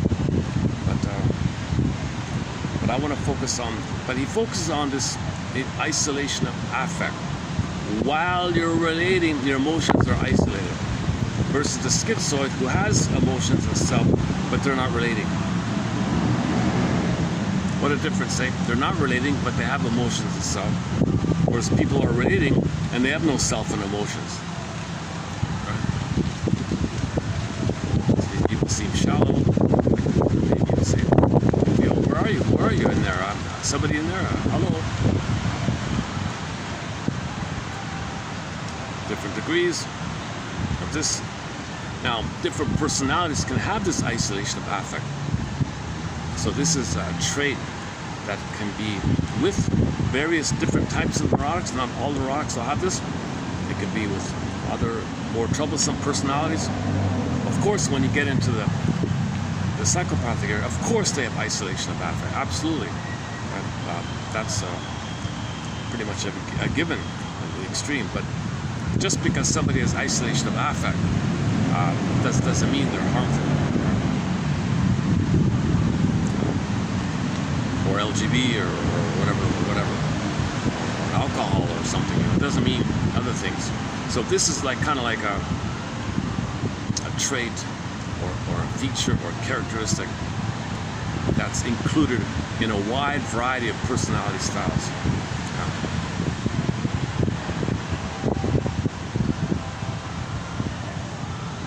Yeah, like the singer, the folk singer. She's not harmful at all, right? She's a pleaser, looking for love, something like that, right?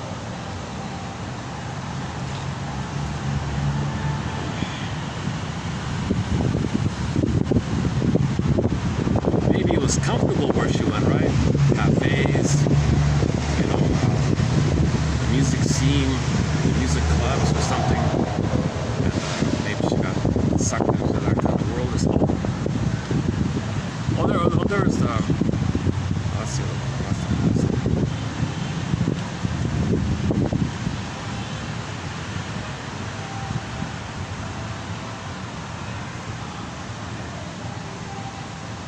Parents who require a personal world bordered along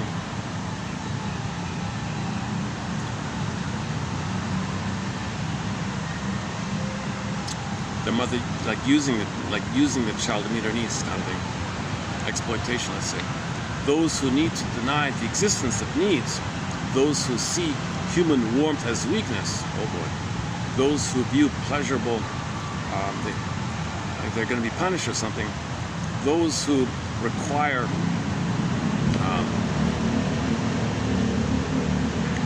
manic behaviors, whatever. All these parents structure systems in which the need for intimacy is in conflict with the need for self-esteem. Okay, so that the isolationist policies are inevitable in families where significance is connected with performance and achievement. For example, in order to achieve a sense of self, excessive patterns of isolationism motivated by competitiveness and envy are created. In families which idealize stoicism, secrecy, and control of feelings as being strength, those requirements of intimacy, such as self-exposure and openness, are reduced to weakness. Sorry. Those family ideologies organized around dependency and service create fears of intimacy and exploitation. Parents who fear individuality, separateness, and privacy create intrusive and controlling systems in which intimacy implies the threat of being invaded or taken over by the other. And families that effectively overload their members make intimacy seem like an invitation to a loss of self. Oh, look at that, eh?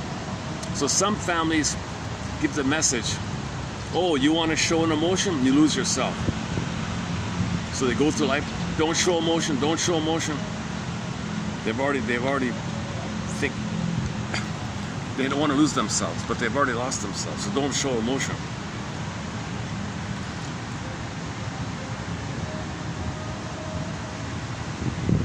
Okay, maybe I can just skip here a little bit. Hang on a second. Families that may be called insular provide one type of impetus for isolationist tendencies. These families are organized around beliefs that the family is especially unique, infallible, different, separate.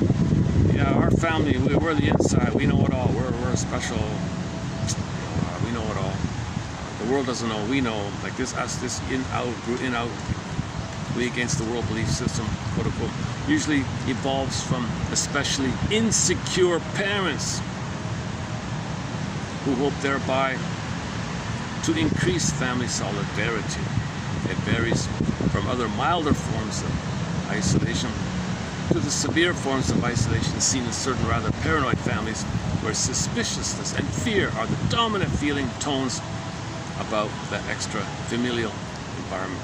Characteristically, the insular family maintains their system by incessant propagandist interpretations of the motives of others. Thus, if little Johnny is in conflict with his peers because of his competitors, his single-minded dedication to performance at school, and his attempts to ingratiate himself with authority as being class monitor and authority surrogate, the family's interpretation of the conflict as the hostility of his peers because they are envious of him and his achievement block resolution of peer conflict. Unfortunately, the interpretation not only gives Jimmy a rather distorted and propagandist notion of the meaning of these events, but it also increases his isolation and minimizes his opportunity for learning better how to integrate intimacy with his peers with achievement. Okay, so he's fragmenting his achievement with connection. If parents do this, if parents say, yeah, they're envious of you, watch out. Well, how's he going to get along with people? That's not what he's taught, right? The family ideologies manage to polarize intimacy-seeking and self-esteem through performance rather than to aid integrating family insularity and the ideologies which create the supported lead and build to constriction, tolerance, and hopelessness about the possibility. Okay, I guess I'm tiring out here. Yes, sir. I'm missing the. Hang on. Where's the missing homeostasis? Okay, this goes on and on about this family ideology thing, the homeostasis, this little like mini cult in the family, something like that. Put it that way.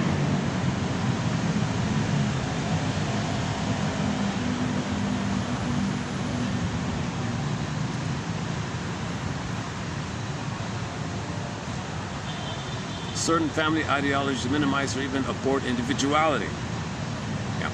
Their response to intimacy-seeking operations are often those of intrusion or affective overload.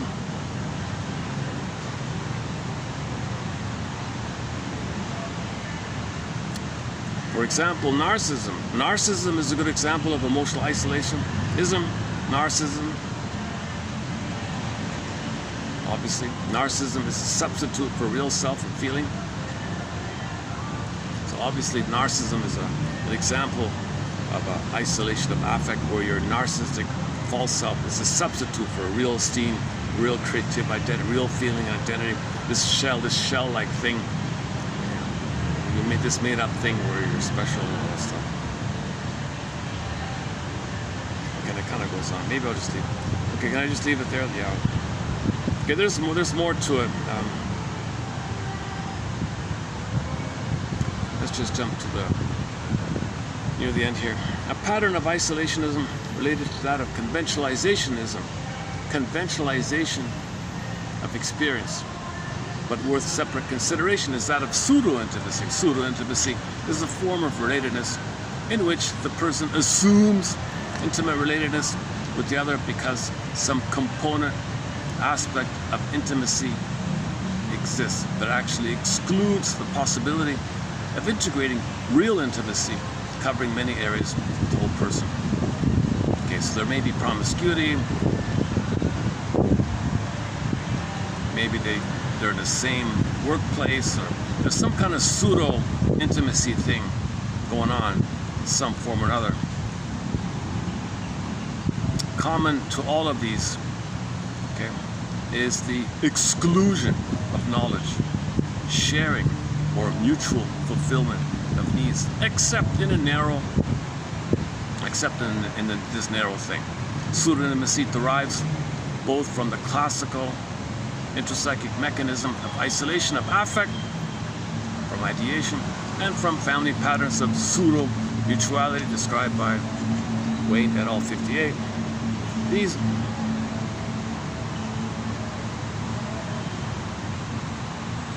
Indeed, one might say that the study of isolation, the study of affect isolation, is the study of those organizations of meaning and behavior that prevent us from becoming who we're meant to be.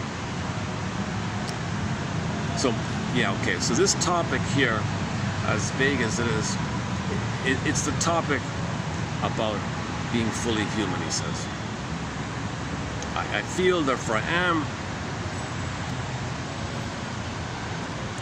But again, the highlight here is people relate pseudo-intimacy, narcissism, all this relating going on, but the affect is missing.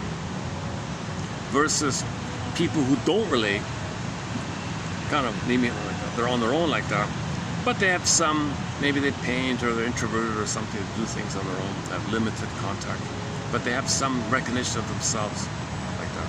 They're afraid, they don't relate because they're afraid, but they have some identity. Versus people who relate all the time, but there's no feeling and identity.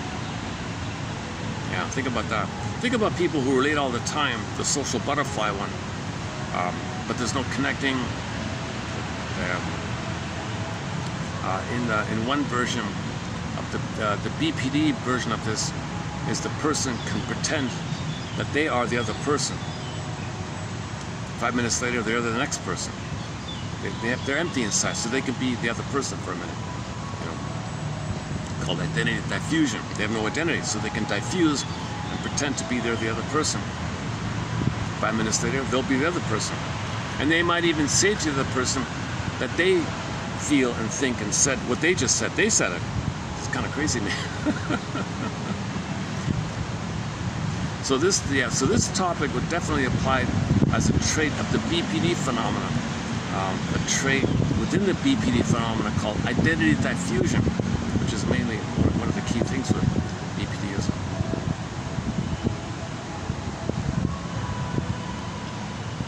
How are we doing here? Oh my God. Yeah, I'm not really a top energetic form here today.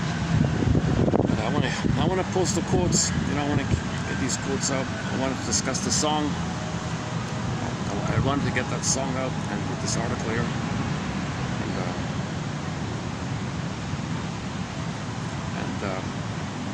so that was 78, right? 3278. No, that was.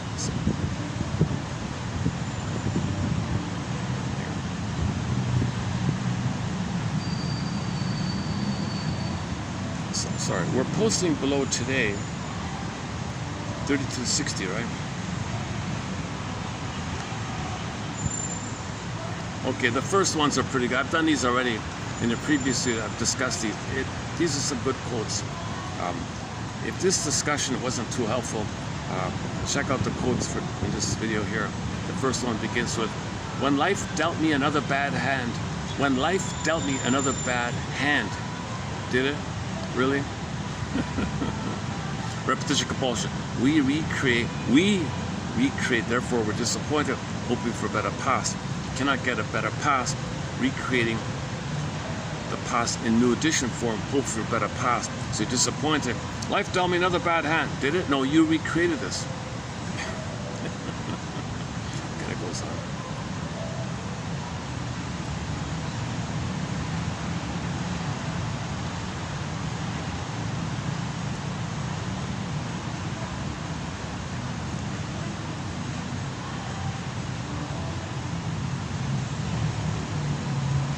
How is it that some people can live a lifetime and never ask who I am? Well, to ask who I am would trigger the immense pain, and you would break out of the family ideology.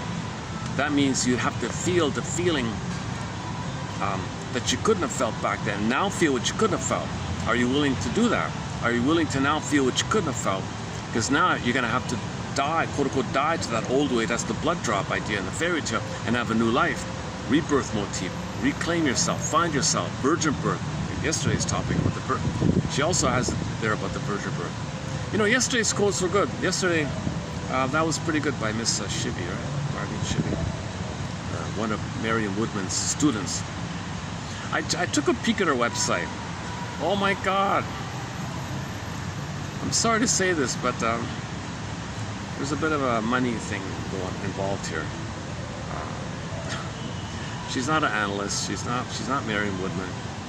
But if you take her course, only wealthy people can afford it. And I forget.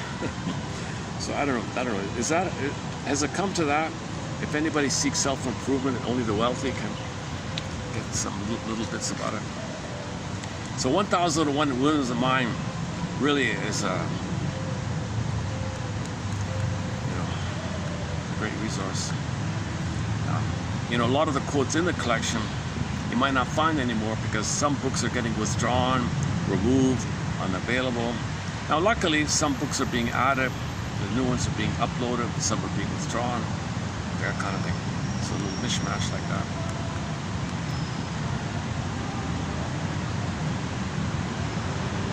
Like I can't even get to this day a couple of Masters and books, one of our mentors. You'd have to buy like a printed copy, you know, and get it shipped and all that. Like there's some stuff that's hard to get stuff. There's a couple of burglar books which have not been digitized, you know, things like that. I'm still trying to get one of Janoff's books, which is completely erased. They erased the entire book. Good book. Things like that. So I'm saving what I can. And so like today, like the one below here, also a little hard to find. This he's a self-help guy. Oh, most of the quotes. Okay, this one here below. I've discussed this. I won't do. This is a very emotional topic. I did a very emotional video a month ago, let's say, on indigenous wisdom. So we started with these quotes here: Chief Seattle, Chief Tecumseh, and Black Elk, and Joseph Brandt, Chased by Bears, Sarah Winnemucca, Buffalo Bird Woman, Crazy Horse, Crowford, why the tears? We played the song Ballad of Crowford by the singer Willie Dunn, a Mi'kmaq singer, paying tribute to his buddy, one of the Crowford guys. Crowford! So Crowford got scammed. Crowford Crawford got scammed and he's all upset and he's trying to fight and all that. Crawford, you tried. We understand you. You tried. You're being hard on yourself.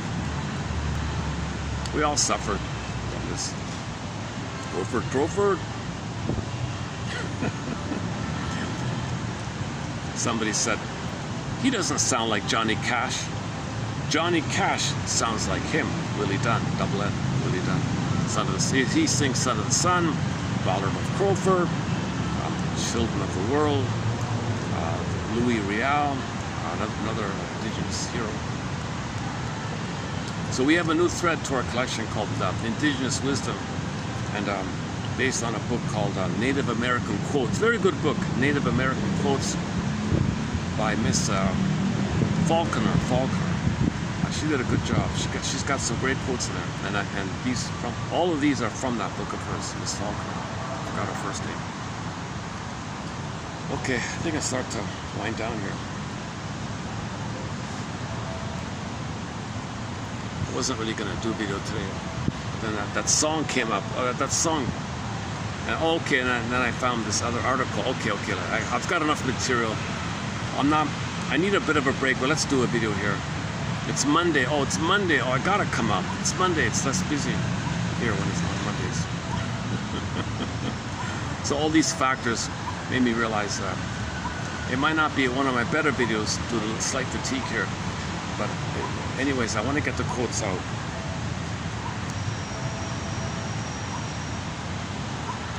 So the basic theory is consciousness is the agent of healing because it allows you to realize that you're in the present. But if there's so much pain in the past, your brain thinks you're always in the past, the puppet master thinks you're always in the past. You got to convince yourself you're in the present. But your limbic system says, no, you're in the past, there's no time, there's pain here, unfinished, unresolved, repeat, get a better outcome. Look for cookies, look for mother in symbolic form. Treat others the way your mother treated you in your anger at your mother. Or maybe by doing so, others will get love on your behalf, but you say no to them. Doesn't make sense. Negative magic gestures. So it's pretty powerful, the unconscious. So where it was, ego shall be. Ego shall be. You build the ego, then it was. So what's unknown to you, it becomes known to you. Okay, sensate, syntax, apprehension, comprehension, experiential knowing, sense of self, experiential knowing, sense of self, experiential knowing. You need this experiential knowing of making the unconscious conscious, with something unconscious, make it conscious, allow it to be conscious. So free association, dream interpretation, analyze your jokes, okay, some little outbursts or something, or just self-reflection, reading these quotes and learning about yourself. So it's this active daily process of learning something about yourself, bit by bit, like that. They used to call it the mental hygiene. They used to call this mental hygiene. Like daily, like dental hygiene, mental hygiene, like daily self-reflection, journal writing, or write a poem a day, or her exercise yesterday was, I was born in a kingdom, so you write your own fairy tale about you. How do I go? I gotta look it up. I was born. How do I go again? I gotta find the easily here. What was it, 80? Was it 89?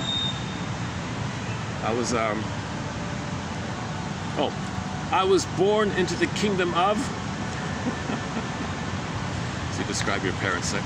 So just free association. Once upon a time, so you make a fairy tale about yourself, right?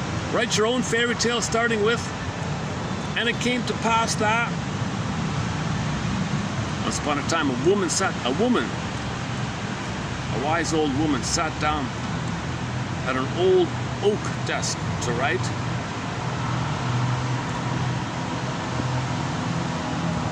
Okay, so yesterday we talked about dream interpretation. What are your strongest associations to any of the people in the dream?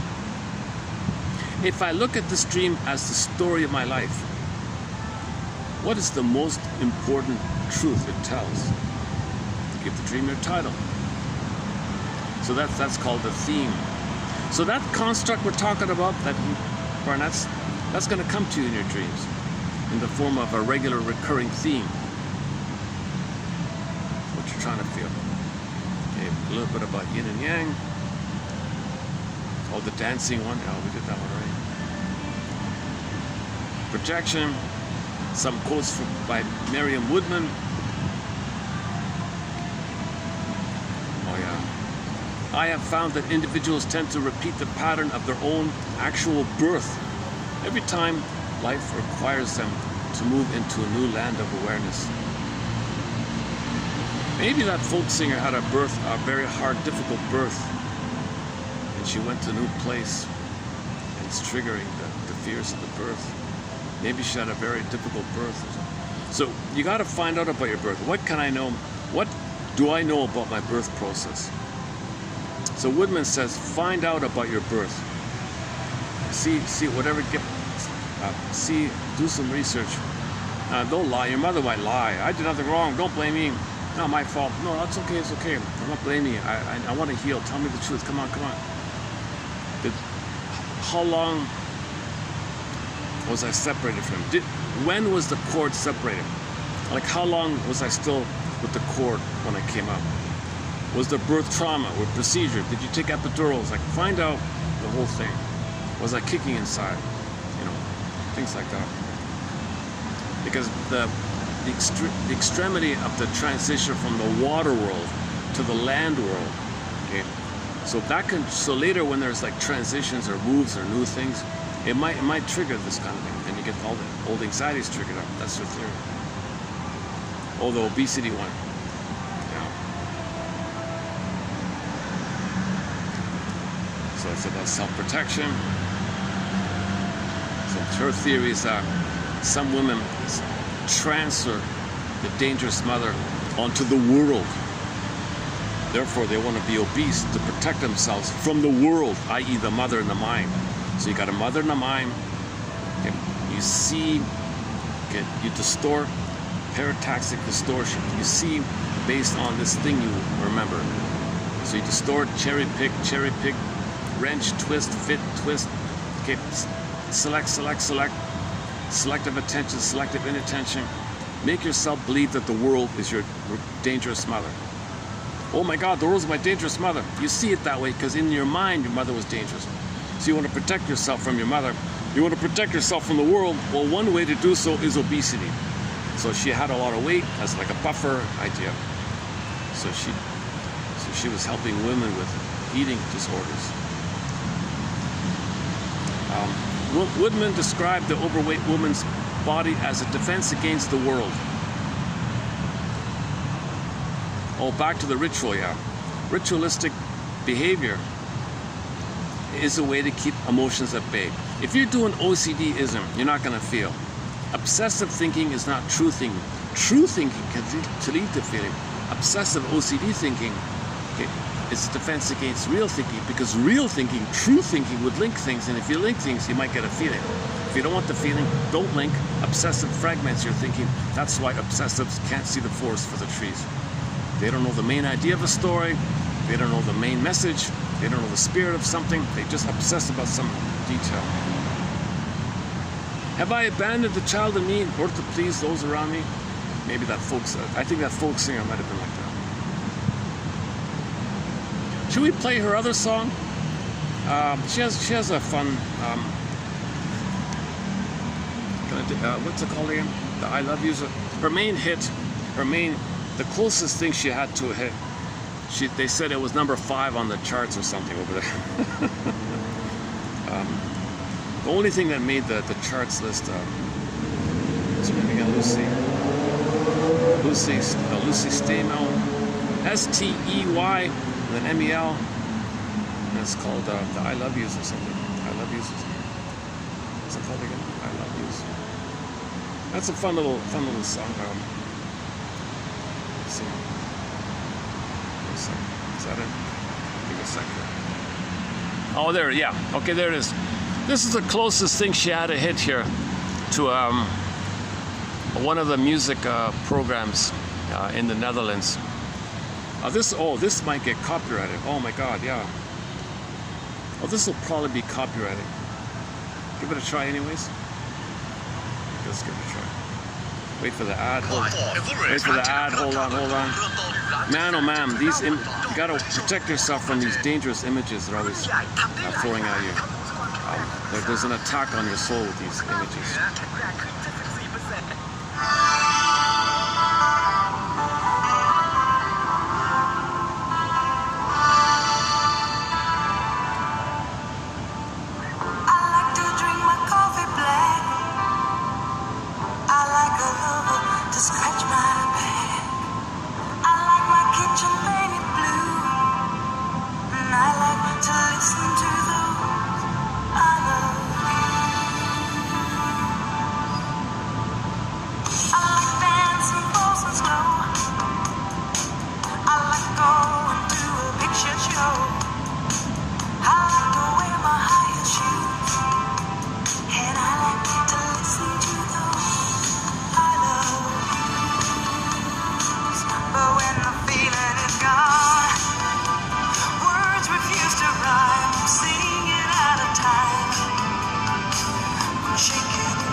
That probably got trimmed out. If you just notice a skip in this video here, because this thing's probably copyrighted from a TV show or something. But that's not her best song, although that's the most famous song. They say it's still on the radio over there. Her other sort of semi-hit, is it this one here? Ain't It Time, is that the one?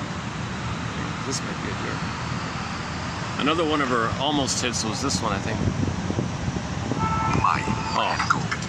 Okay, son of a gun. I really gotta buy that.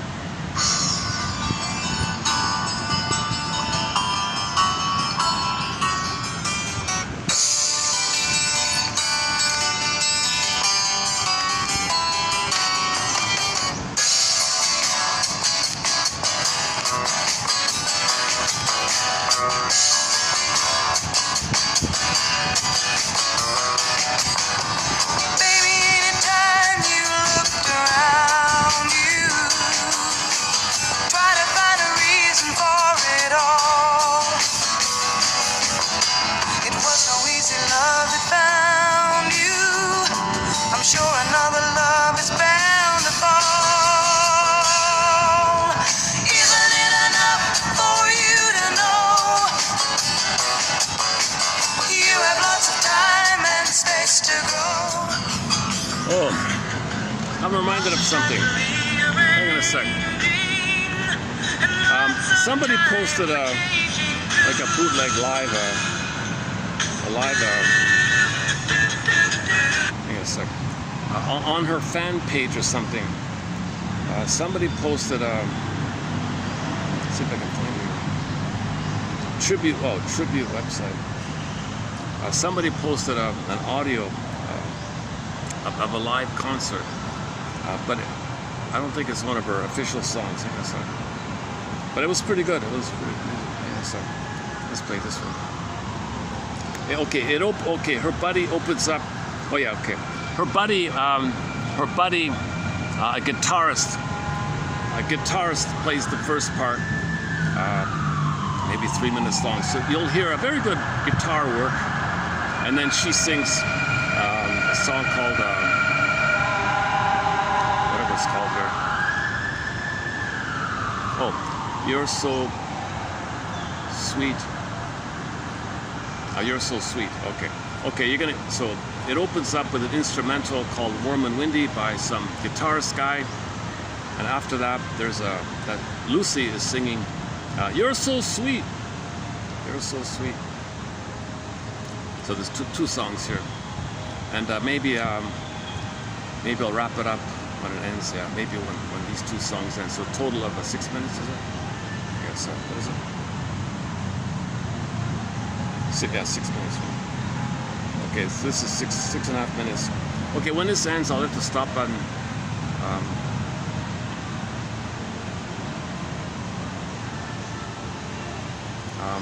Yeah.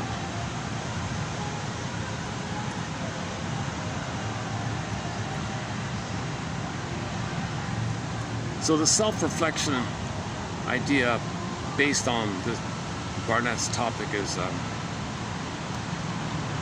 when you're relating, how are you feeling about yourself, like your self-identity, while you're relating?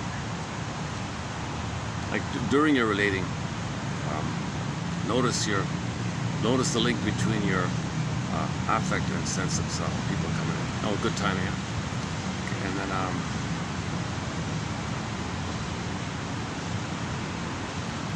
and the more you do feel while you're relating, the more your self is nourished, like that. The more you're relating without the affect, the more your self is diminished. You see, so just little mindfulness and that kind of thing. All right. I'll have to work on that one. Okay, now I'm definitely going to give the work of Joseph Barnett a rest for the time being. So this completes part 8 of a special run on the work of Joseph Barnett from the 70s, New York, Shrink, interpersonal psychoanalysis on his concepts of personality based on affect popping up or affect popping down.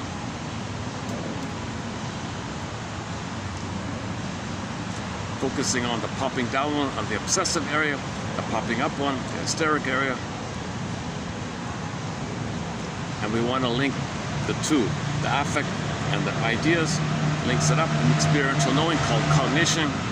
And your sense of self is kind of linked to all this. Your sense of self or your experience of yourself is linked to your cognition, your experiential knowing, also via the relationship with people. He's trying to weave all these things, I notice. He's trying to like thread all these things together. That's why he's a little interesting like that. All right. I'll see you in the next video. Let me be lazy and just, okay, I'll just see what we can see around here. All right. Okay, may these quotes inspire curiosity, empathy,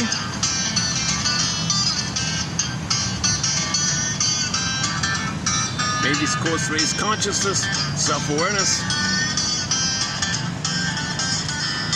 which threads to affect, which links around to cognition and sensei, and cognition and sensei, which leads to experiential knowing, which leads to your creative self, sense of self, which can continue in your relationships as well, Notice the affect and yourself while relating.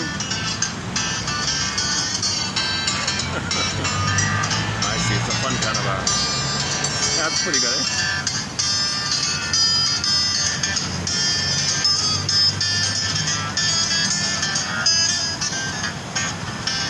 He's not well known. I quickly looked him up just before.